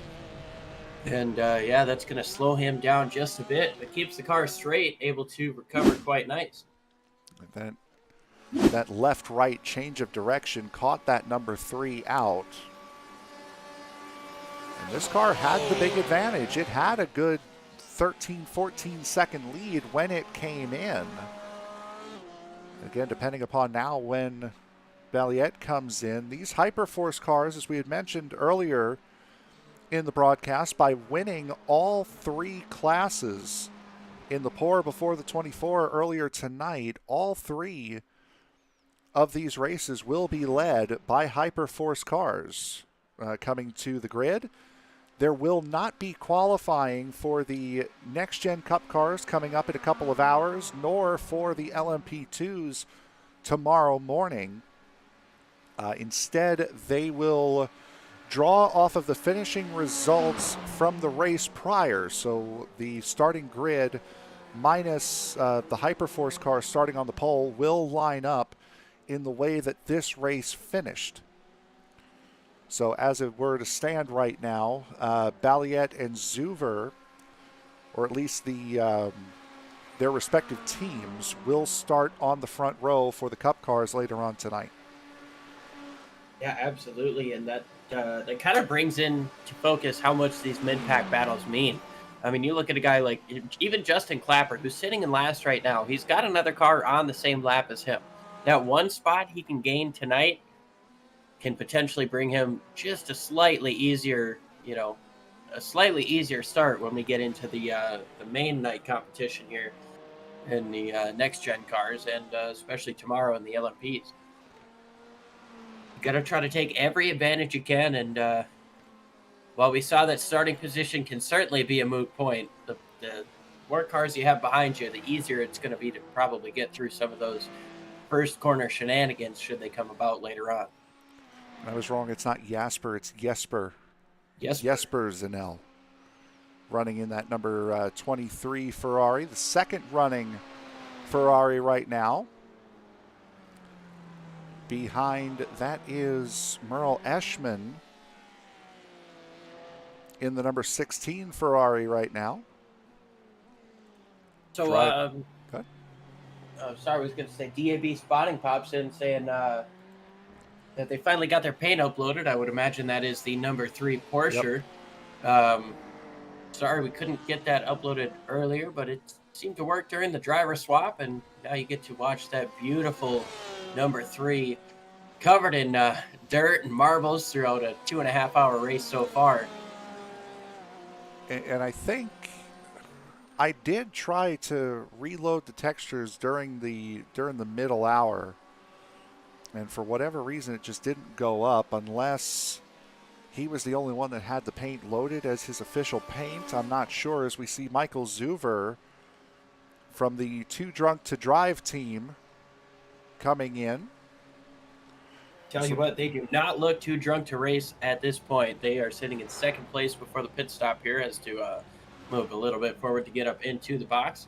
And we're going to see a driver swap as William Brown jumps back up in. We talked to him before the break.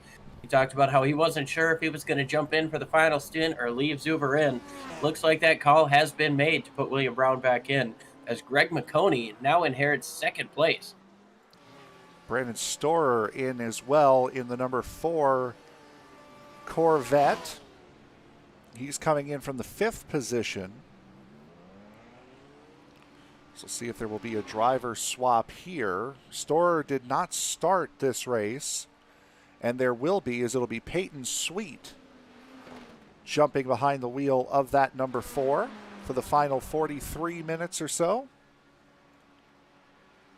First time we've seen Peyton Sweet on track tonight.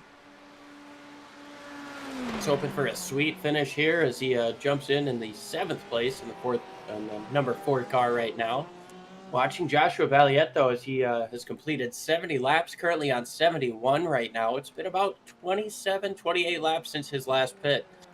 So it'll be interesting to see how long he stays out. He just put down his fastest lap of the race, though, a 1:42.83 that last time around. So it doesn't seem like those tires are hurting.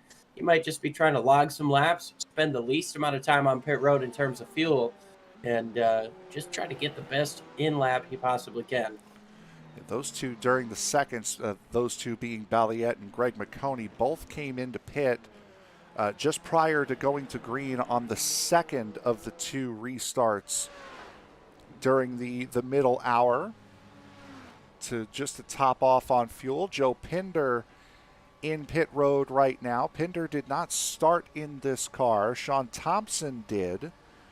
And for what it's looking right now, that Pinder will run to the finish of this race. So it's Balliet, McConey, and Kemp, your top three right now, as Kemp finds himself 48.6 seconds behind Joshua Balliet and not really closing, as Balliet has really got the hammer down in that number 57. So that will be the battle for the lead, as the 57 knows they've got to make up some time on that number 3 if they want a chance at winning this race.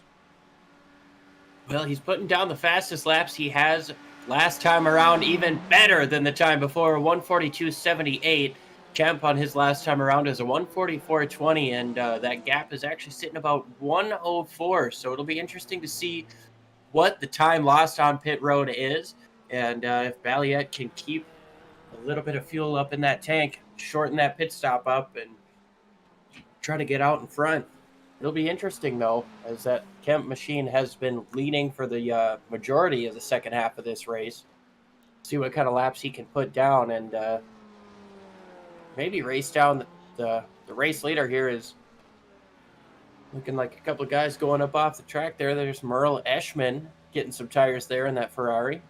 Down pit road in that Drunken Donuts number 16 machine, sponsored by Yinling.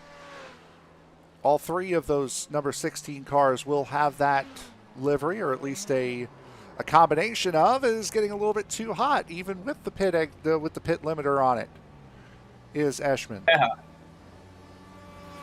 We see Jonathan Leach popping in saying some of these team names are wild, so we'll just go through a couple of them here.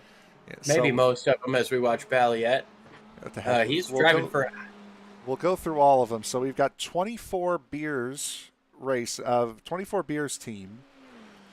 That is, let me get the list up here. That is being driven by Max Chambers, Oliver Kemp, and Jordan Shamblin. Shamblin started, Chambers ran the middle stint, and Kemp is on the track right now. Too Drunk to Race has William Brown on the track right now, and Michael Zuver, who just came off. Door Bumper Beer Motorsports, as that's the one, speaking of William Brown, that's the one going off. Door Bumper Beer Motorsports is Dominique K. Hart, Chase Leahy, and Bo Condon. The number 35. Drunken Donuts is Eschman and Koivunen in the number 16.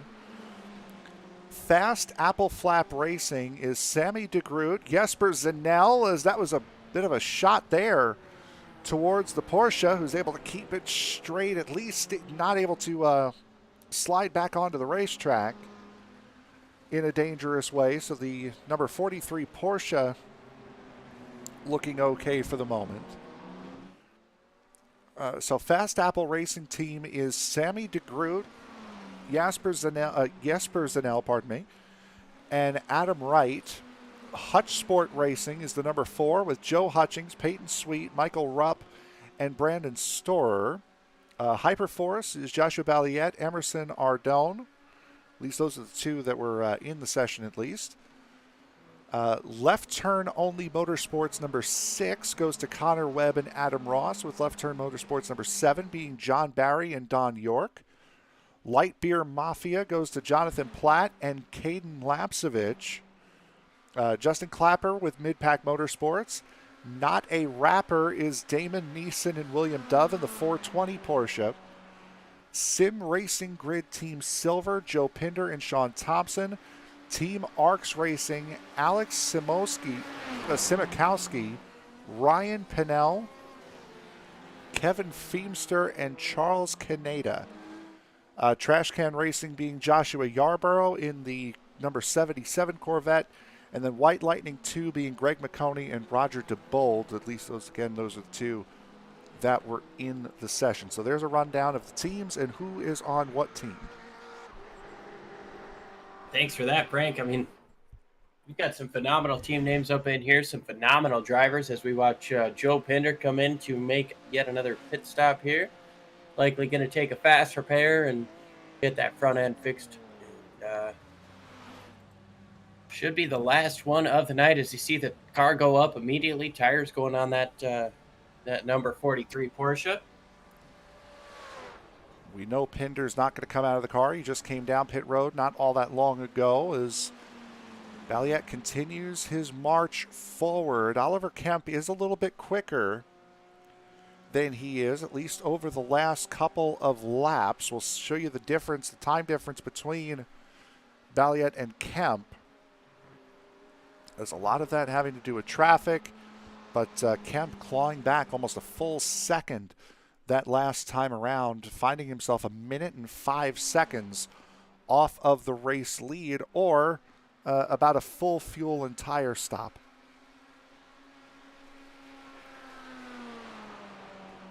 Longer that this 57 stays out, that's just the less, the fewer gallons he's going to have to take to get to the end. That's going to be an advantage on this pit stop. The less time, obviously, you spend in there. If I remember correctly, Balliet won in the Cup car in the pour before the 24 to give that Hyperforce team the pole for the next segment coming up, which again will kick off, as you've seen on the bottom of your screen. We'll kick off at 8:40. We'll kick off at 8:50 p.m. Eastern Time. Pardon me. We'll run all the. Go ahead. Oh, sorry. I was just looking at the graphic there. I believe that we're talking about. They said New Smyrna Speedway, so I'm kind of confused. But oh, that was for. That was not. So apologies there. That's for the Vast Series on Sunday, as we see Greg McConey coming down pit road. We talked to McConey before the show. He said he's not making any driver swaps. He's running this race in its entirety. And we've got, I believe, Roger is going to be jumping up in for the Cup cars. Yep. Roger DeBolt here. I believe Justin White, the normal race control for the ThunderClap Stock Car iRacing Series, will be jumping in as a co-driver as well for that White Lightning team. As Oliver Kemp finding himself again 1 minute and 6 seconds behind Joshua Balliet. Now here comes that 57. We're going to throw the track map up, find that number 3 on the track map. There he is, about to go on to NASCAR 1 and see where he comes out in relation to where the number 57 is. Only 35 or 34 minutes and some change left in this thing, so obviously not a full fuel run needed for this 57 machine of Joshua Balliet. Tires not being put on quite yet. You see them firmly on the ground. Keep an eye on that track map, though, as you watch that number 3 work his way up through the race course here, down the bus stop, and coming up through 3 and 4. It's going to be interesting to see. Still no tires going on that machine yet. He goes now. Oliver Kemp still has a little bit of a gap to try to overcome here, but staying on the same tires is the 57. We'll see where Kemp is coming up out of, on the track map rather. He's coming out of turn number 4 of the oval, just getting into the tri-oval. So a big gap still for that 57 team. Staying out longer, not having to take as much fuel. Now all of a sudden Kemp is finding himself in a spot he hasn't been in before. Well, that race team rather, they haven't been in the chasing spot for quite some time. It was that first hour where they were mostly in the second position behind Caden Lapsevich, who, by the way, is back in the number 76 Porsche. As NT Series driver. Good news for Balliet. He's got a 16-second lead on Oliver Kemp and only has to hold it for about 33 minutes. And Kemp is pushing. You saw a big sideways moment there coming out of the second horseshoe. The problem is, though, if you saw on the track map, there is nobody between the 57 and the 3. That is 16 clear seconds between those two drivers. Meanwhile, Balliet is going to have to deal with 6 lap cars in front of him that could really bring that number 3 a lot closer to that Corvette in a short amount of time.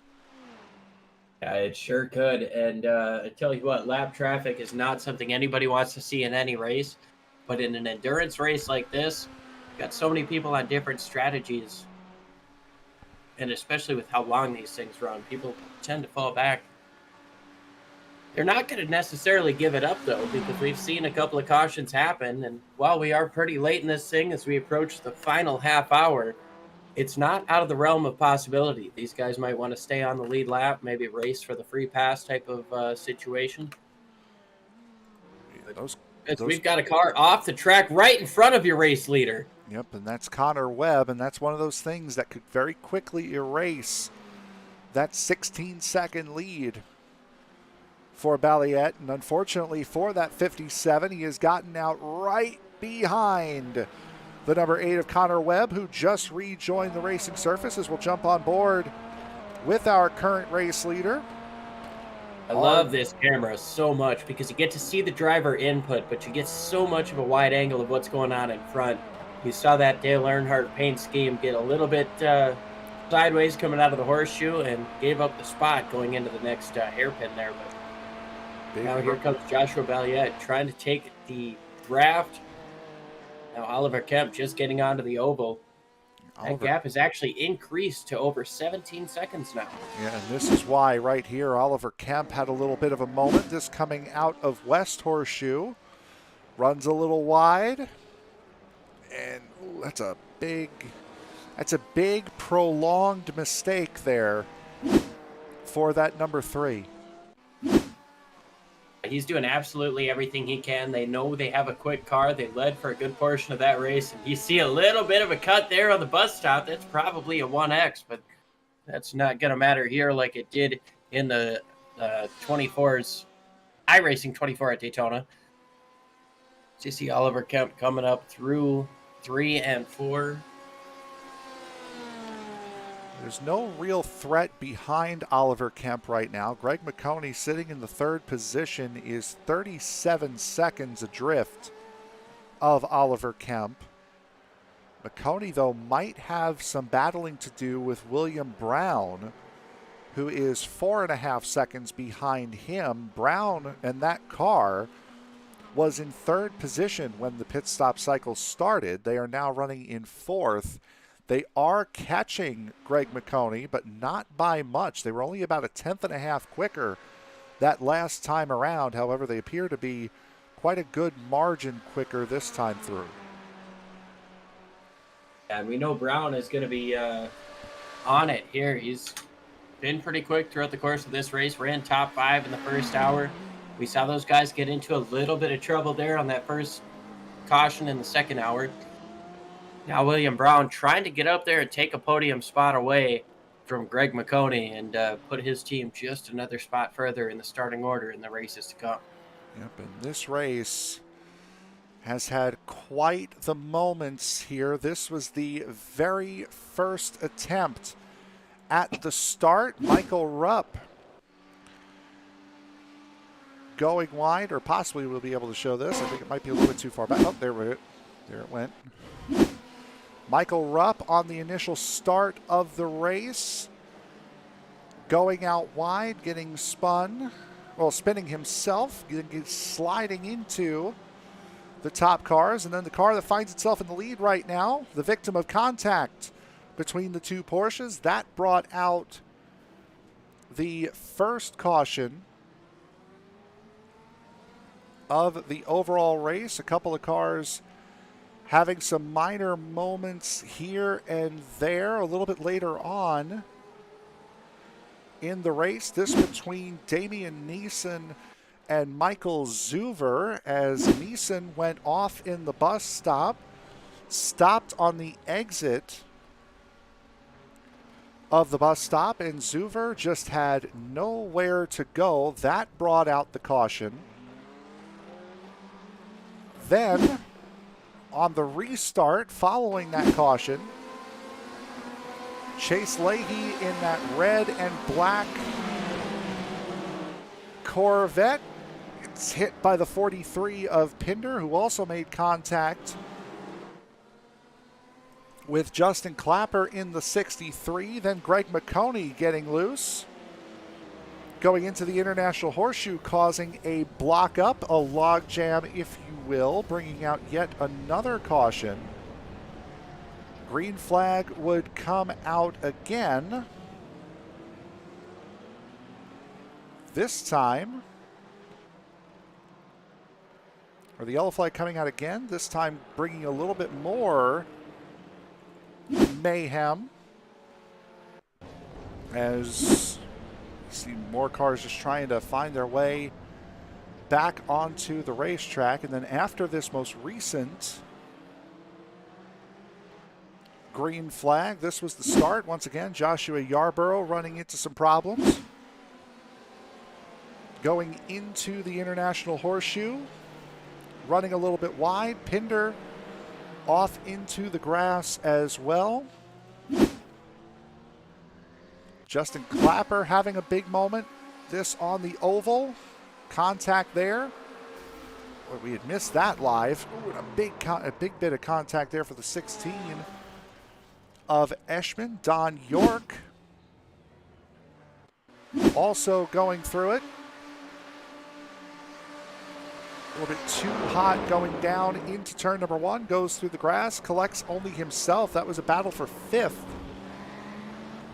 at that time.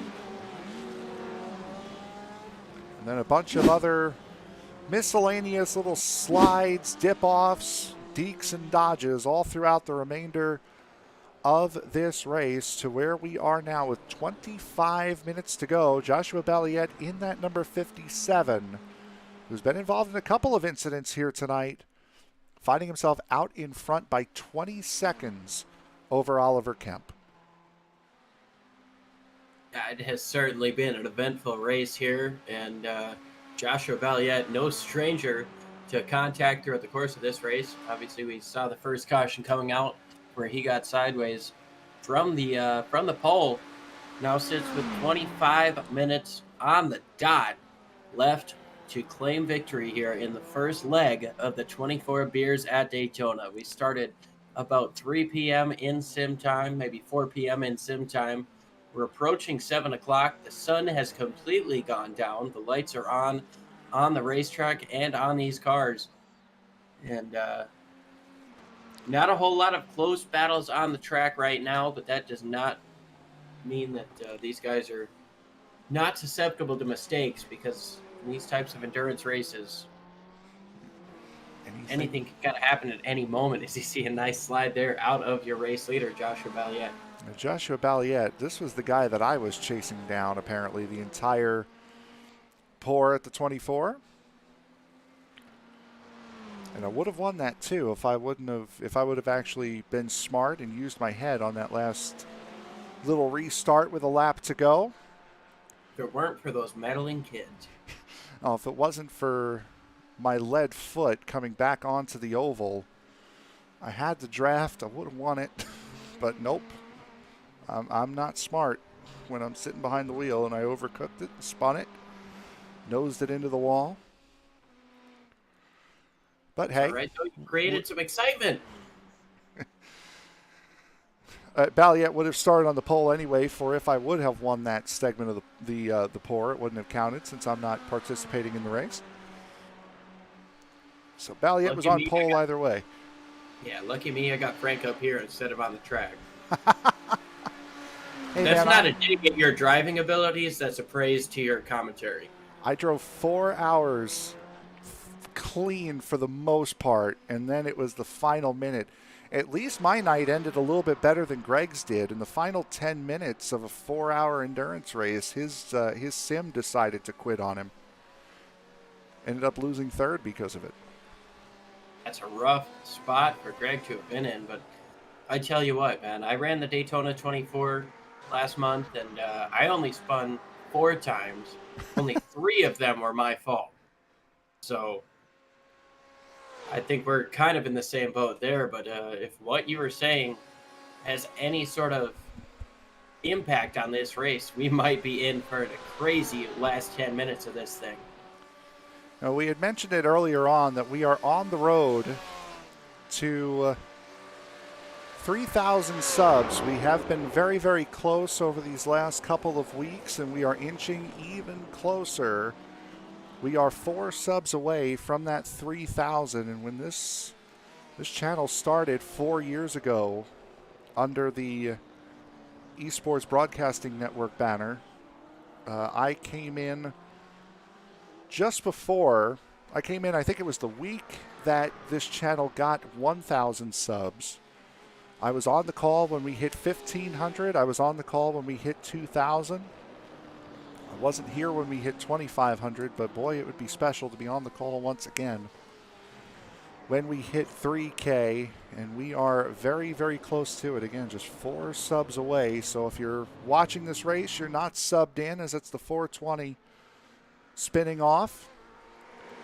If you've been watching this race and you're not subbed to us, we've got racing every single night here on Sim Racing Media. And with the season, the NASCAR season starting to get underway, there are more and more races still to come here. 2, 3, 4, sometimes even 5 times a night. Oh, absolutely. We've got racing going on here. Tuesdays are some of our busiest nights, Yep. so I tell you what, you can get anything you want out of that night. You want cup cars, you want trucks. We've got plenty of different leagues. We got Whether you super want to watch or join, but Frank mentions he was on the call for 1,000, 1,500. I haven't been so lucky, so you guys want to maybe tell your friends, tell your mom, dad, all that. Get us up to the 3,000 mark before this show is over. I would be thoroughly honored to just be a part of that moment. You got 20 minutes. As we got another one going around there, the 420 went around. Yep, that's William Dove. This is him, what we were watching a moment ago. His recovery, just way too hot going into turn 7. Greg McConey going around him there, and then this is just as we were going to that replay. Going down into turn number 1. All looked good right up until the point when it didn't. And we got EWRL Emerson coming in to give us some more knowledge on his race team. Max Service is their third. 57 took tires under caution. Fuel stop on the way to the finish. Valiant won in the GTE in the pour. Yep. Arden won the Next Gen, and Service won the LMP2. So that is why Hyperforce Esports is on the pole throughout the course of this event. Those guys had a phenomenal pour, and well, not much of a head on that pour, it would seem. Absolutely not. We are in the 24 Beers of Daytona. Yep, Valiant continues on his way. 21 seconds clear of Oliver Kemp in the race lead. Kemp is 40 seconds clear of Greg McConey in third. William Brown, who we are riding on board with right now, coming through turns 4 on the oval. That car in front of him right there is Greg McConey. That is a podium spot between these two that is up for grabs. Jonathan Leach up in the chat. He's a fan of McConey here, and you see Brown pushing through turn 1 right there. You can even hear the tires squealing with how much he wants that podium spot. He is absolutely doing everything he can to reel that Beamer in. And but McConey not doing too bad, still sitting 2 seconds up in front. It's a long way to go, but we are just under 20 minutes left in this event. That's still quite a bit of ways, but McConey doing absolutely everything he can to hold on to that spot. William Dove having just a couple more problems here. We saw him, or I see he has gone off the track, got back on it. We continue on. And Caden Lapsevich was able to make a pass for 6th place. Unsure if that was for 7th. It's a blue car place, coming down pit road. Yes, sir. That's what it was. And yeah, McConey sitting about 1.8 in front of William Brown right now. Those Corvettes seem to be super fast on the straightaways, but yeah, as we came Porsches, on, those BMWs, as we came on, we said that they are the most powerful and they are the lightest. The only car coming in at under 2,700 pounds. Not something we're going to have to worry about, or not something we're going to have to talk about in the next gens later on tonight, or the LMP2s tomorrow. But that does matter around a racetrack like this. You got to have the grunt to go down the straightaway with a lot of pace to pick up those times, but also have to be light and nimble enough to get through the infield sections. We see a battle for position here. This is the final spot in the top 10 Joe Pinder in that number 43 Porsche, and John Barry back in that car, the number 53 Corvette.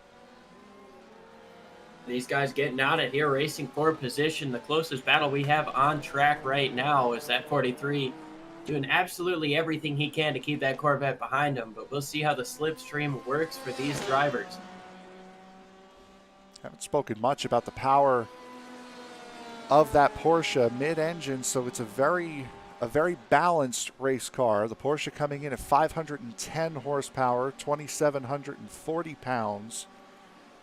So it's 40 horses short, but 10 pounds lighter compared to that Corvette chasing him. And I believe he might have gotten a slowdown coming through that bus stop, as here comes Barry to the outside. Barry to the outside, and these guys are just about 2.5 seconds, maybe 3 seconds off of Dominique Cahart for another position on the racetrack. So this battle continuing to prove the importance here, but it's going to get more and more intense as these minutes wind down. We are approaching 15 minutes left in this race, just 15 and some changes. You see that Porsche go way wide, trying to get a nice entry and maybe try to do a little bit of a crossover as there's more traffic up in front of these cars. There's Dominic Cahart in that door bumper beer motorsports machine as the Earnhardt cars race each other pretty cleanly.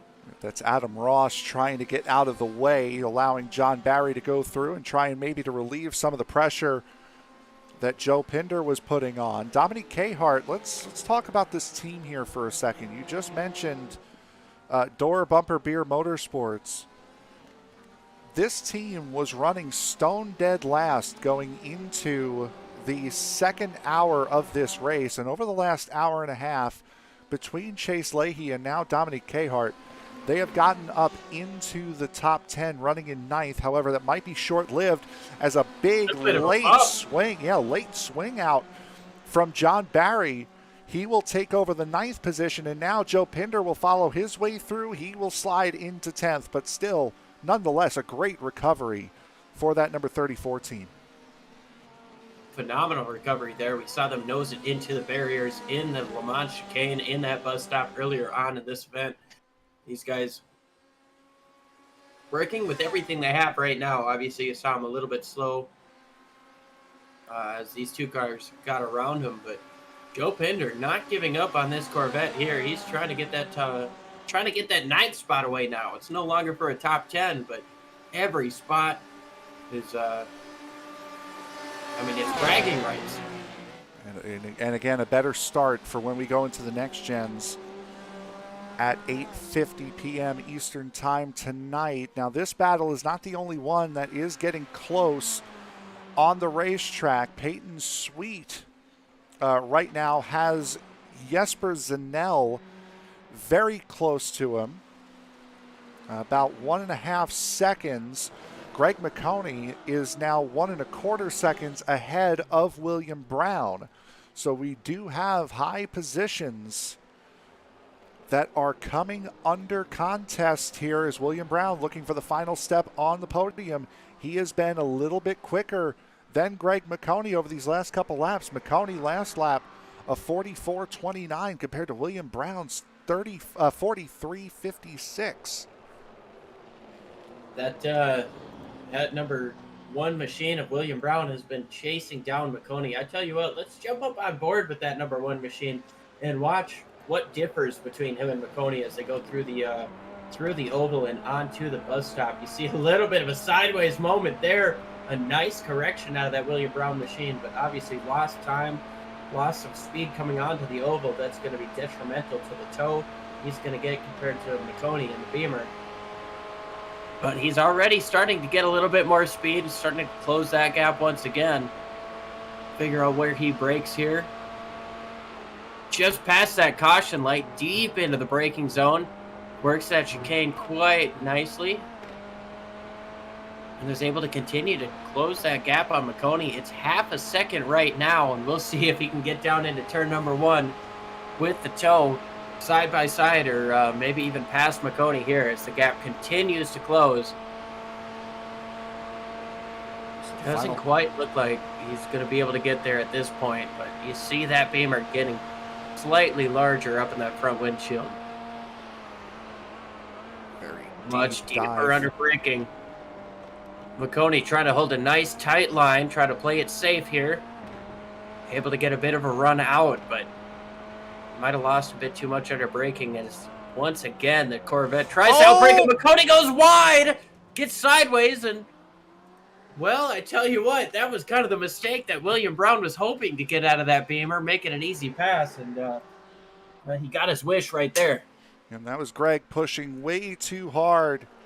Going into that corner, outbrakes himself a little bit, rears lock up and slide. As we'll take a look and see what happened there. You can feel him getting closer and just back end slid around on him. He tried to get in a little bit deeper than he's used to under braking, got that rear end lockup, and it got him sideways. Now he sits about a second and a half behind that William Brown machine, outside of the podium spots, but it's not over yet. We've still got just about 10 minutes and some change left. We are approaching the end of this race. There's probably 5 laps to go for the race leaders, and Joshua Valiette holding on to that race lead. It's over 22 seconds right now as we watch this incredible battle getting down into turn number 1. This is Porsche again, trying to outbrake the Chevrolet. this is again John Barry versus Joe Pinder as these two have continued this battle. Now 5 seconds ahead of Dominique Cahart, who is no longer under contest for position. So Cahart, the lowest he'll go unless he really has a problem, is His moment the on the 11th. Corvette there. Yep, big position. Up to the top in the kink. That's a tough spot. Now he's going to try to position himself for the inside for the horseshoe. The Corvette with a nice defensive line there, able to hold on to that position. Man, I tell you what, John Barry, Joe Pinder are not giving an inch to each other right now. This is good, classic, hard road racing right now. And that was just the big wiggle coming out of the International Horseshoe that really put John Barry under pressure in that number 53. Got it close between those two. And Pinder, you said it, just a big, big lunge to the outside, a dangerous move for yourself going through the kink on the outside. As Pinder, we saw what happened with that other Dale Earnhardt liveried machine and the Corvettes. When they get a little bit too much grass coming out of the kink, it has, I don't know, it's gonna hook on you there. And we saw it with one of the Corvettes earlier with a hard hit into the wall going into the second horseshoe. But here's Oliver Kemp from second place coming into the pits. P2 Oliver Kemp down into pit road. Now he had about 45 seconds on William Brown. It appears to be a tire only stop, so he may have run one of the tires dangerously off. That, or he could just be going for the fastest lap. And I'll tell you what, boy, Greg McConey may have made that mistake, but he has not backed off. He's pulled a full second and a half back on William Brown, and now those two are going to go battling just the other way around here in the final 10 minutes. See, Justin Clapper has gone off the track, and there's contact between Justin Clapper and William Brown in the one machine. Boy, and Brown had no way of knowing that that was coming. And that is going to cost Brown that second position. And look where Oliver Kemp came out, about 4 seconds behind those two. So he not only gives up second, but he gives up a podium spot as John Barry has now had an off in that battle with Joe Pinder. Here's the replay.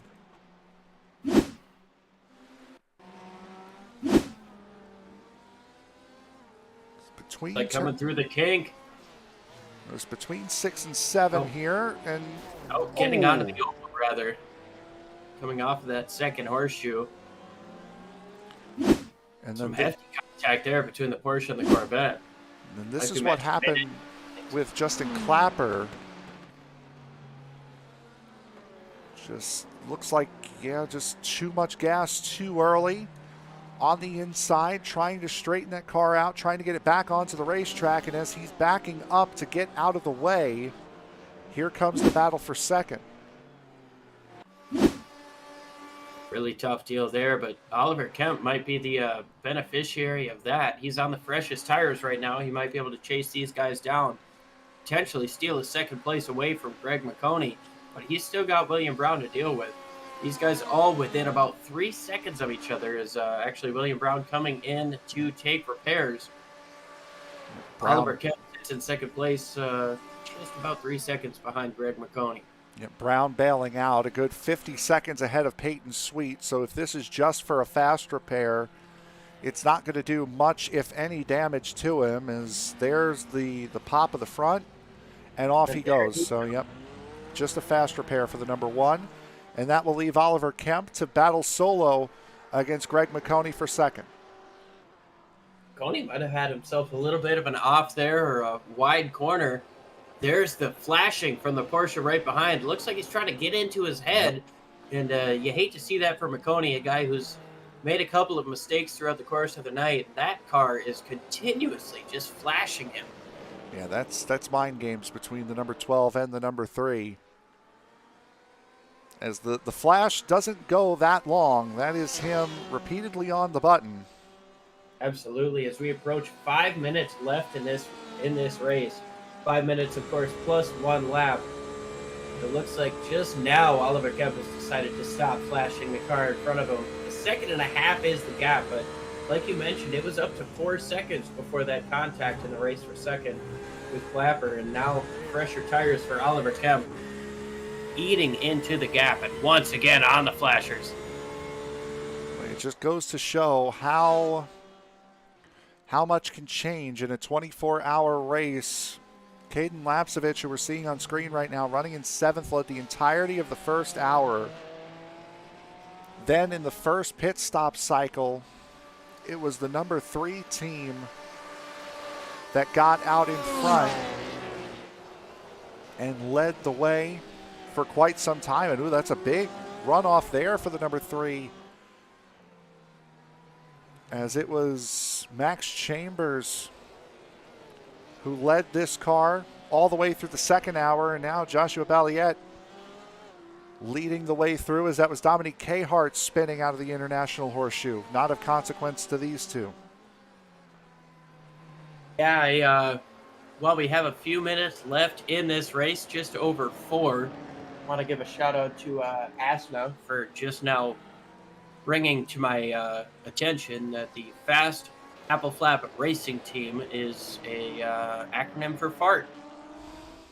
There you go. They say go FART. Let's go. And Yes, that you do. 32 car is sitting just outside the top 5 right now, comfortably in 6th. Well, actually, Caden Lapsevich tried to take that position away, not too far off of that car, as we see the battle for second heating up. The flashing, the mind games. Here we go up into the bus stop. Where does that Porsche go? He tries to go to the inside. Boy, McConey doesn't want to give it up, but has to. Yeah, that was a big speed difference between Kemp and McConey. Oliver Kemp in this car has gone a 42.27, fastest lap in the race. Greg McConey, and now McConey's giving him the lights back. He's giving him the flashers back, and Kemp is flashing him as well. Kind of like you mentioned before, McConey should be on the flashers just out of frustration, and this is the absolute moment where it is perfect. That car was flashing him for 4 seconds back and continuously blocking up his rearview mirror. Now he's trying to repay the favor, but it doesn't seem to be into that Porsche's head. Yeah, I was going to say, it doesn't help when the guy that you're flashing in a retaliatory fashion is doing the same thing, even though he's gotten past you. I don't think you're really doing much at that point. It's all playing mind games at that point.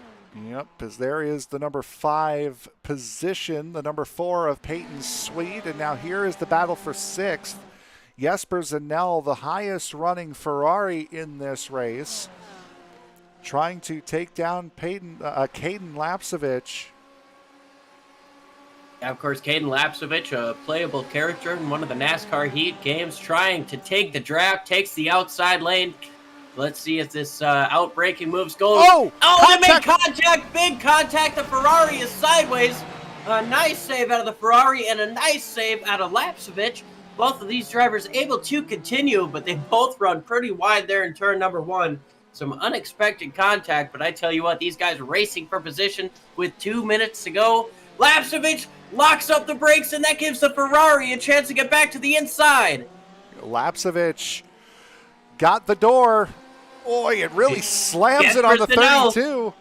Jesper Zanell is not going to take that lightly. Goes a little bit wide, tries to set up an inside move, unable to get that job done. Oh, there it is! The back of Lapsevich, they both go around.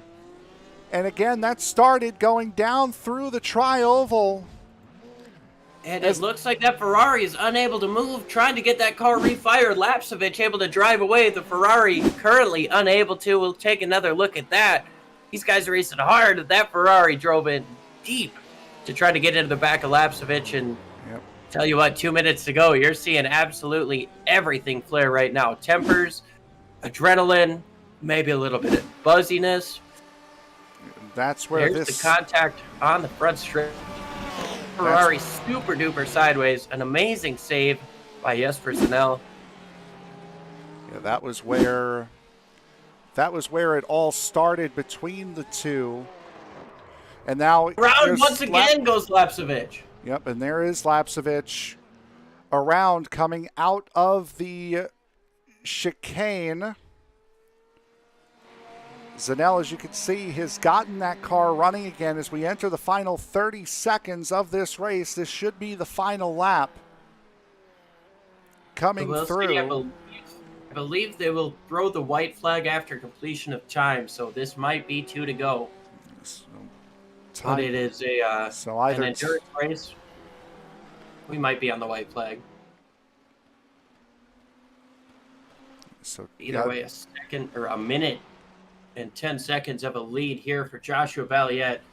That 57 team has thrown together a phenomenal Daytona season. I mean, they talk about being on the pole for all 3 races. You can see the weaving beginning here for Joshua Balliet as we are on the final lap. Again, a minute and 10-second lead that he has to coast his way through. It wasn't the easiest run for that number 57. He certainly faced his tough moments earlier on in this race, but boy, when it came down to that final hour, what a dominant run it was. Your winner for the GT Le Mans class here in the 24 Beers at Daytona, Joshua Balliet takes the win. And he's going to give it a celebratory slide, trying to keep it out of the fence, but no, he smashes into it in celebration, reminiscent of Chase Elliott nosing his car up into the tire barrier after a victory lane, or after a victory, as we see Ollie Kemp here coming through 3 and 4. Oliver Kemp. Now this is through 1 and 2. That's how big. Wow, that's how big the gap was.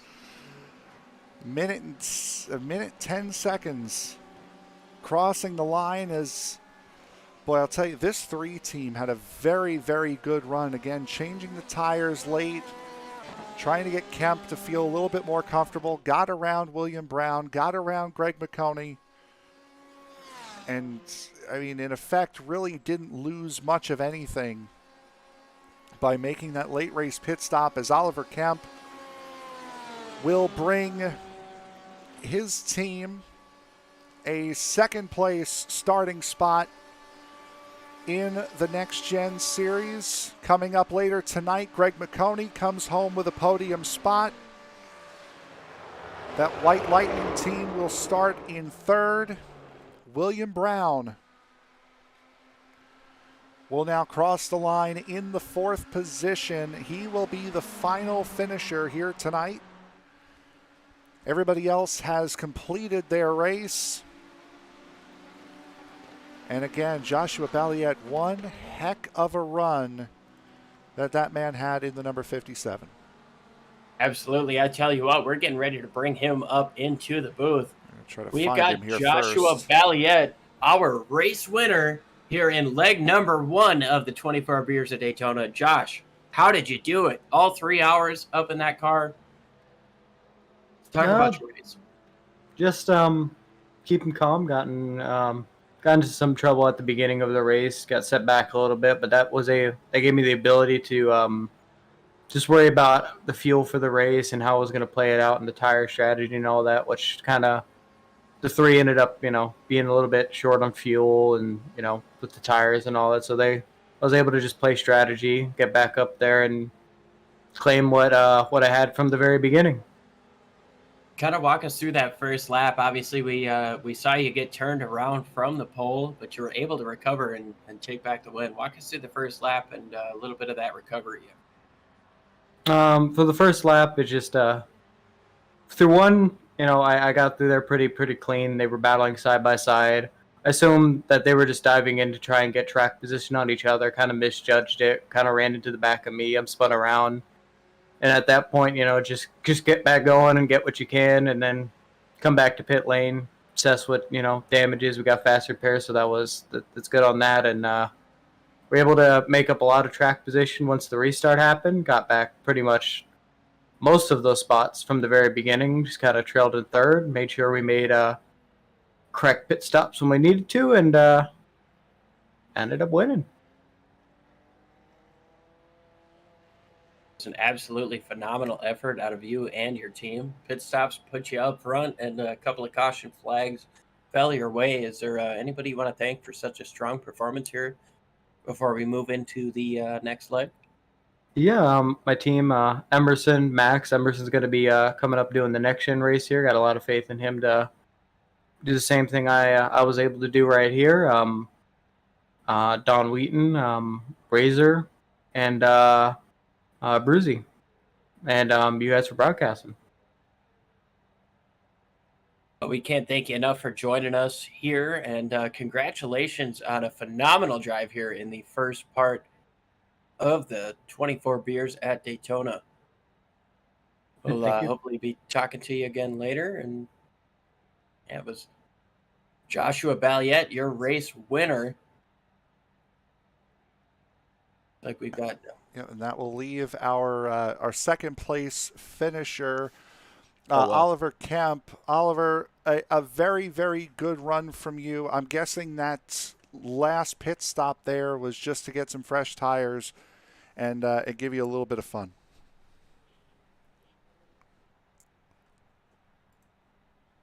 Oh. We had him in here for just a moment, and we'll try to get him back. Oliver, you there? Hello, I'm here. That last little run, that pit stop, I assume, was just to get you on some fresh tires, get you feeling a little bit more comfortable there as the last half hour of the race came up. Yeah, absolutely. My boys kind of screwed me over a little bit. They only put one new tire on me when I got in the car, so I had to come in and show them that I wasn't slow. So yeah, that's what that last pit stop was about. Don't you love when your teammates do more to wreck your race than the other drivers around you? Oh, absolutely, yeah. I love it. But a very solid run for the team overall. Led pretty much the entirety of the second hour of that race. We're up in the top 2 or 3 the entire night. So a very strong base to build off of going into the Cup cars in a couple of hours. Yeah, absolutely. I haven't even touched the Cup car yet. I hadn't touched this car on the baseline setup before I came in here. So yeah, I'll do some practice, but we'll see what happens. Anyone you want to thank before we let you go and celebrate a second place finish and a second place starting spot for that matter? Is there any chance I can do an anti-thank to my team? The floor is yours, bud. Do what you want. Yeah, I don't thank my team. I don't want to thank my team. There we go. That's it. All right, bud. Congratulations. We will see you in a couple of hours. Hope to be talking to you then as well. Thank you very much. All right, and with that, Liam, it is your time with our third place finisher, Greg McConey. Yeah, Greg, our very own. You finished third here, the only Beamer. How does that feel, kind of being the odd one out there and getting up on the podium? Oh, boys, I'm tired. That was a long race. No, I kind of fully expected coming in to be the only Beamer. There isn't too much of a difference between the BMW and the Corvette. It's really all just your driving style and how good you are with that.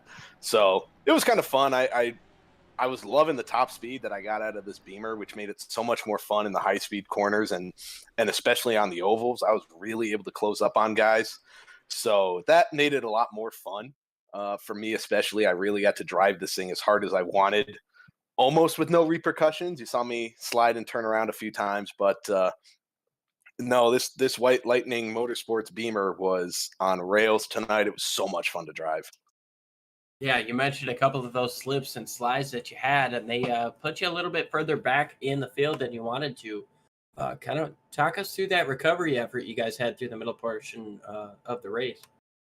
Those were some of my errors. I had the brake bias a little too far back, and I kind of was jabbing at the brake going into the West Horseshoe.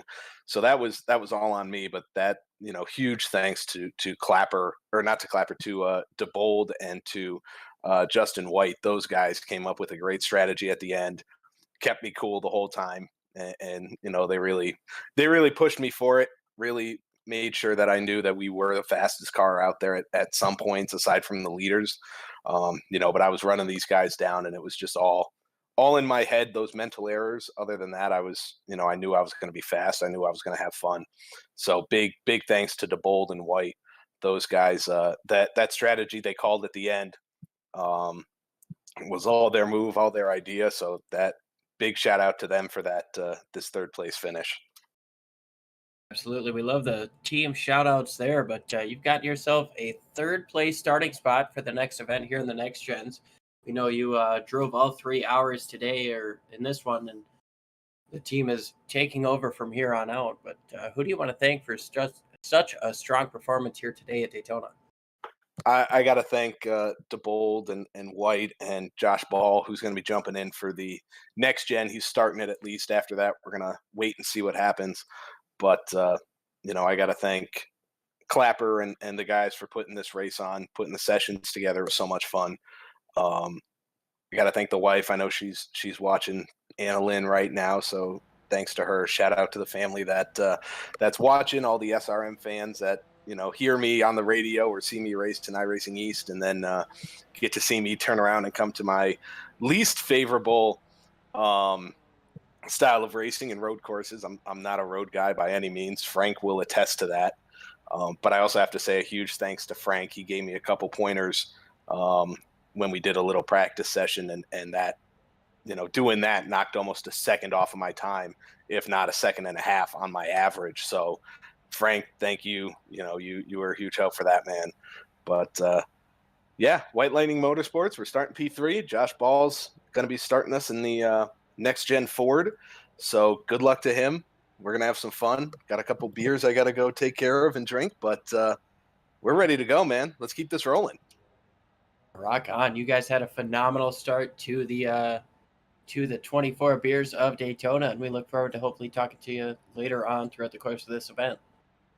Thanks, Liam. I appreciate it. Thank you, Frank. Thank you guys with SRM for broadcasting all 3 hours for us. I can't wait to go back and watch.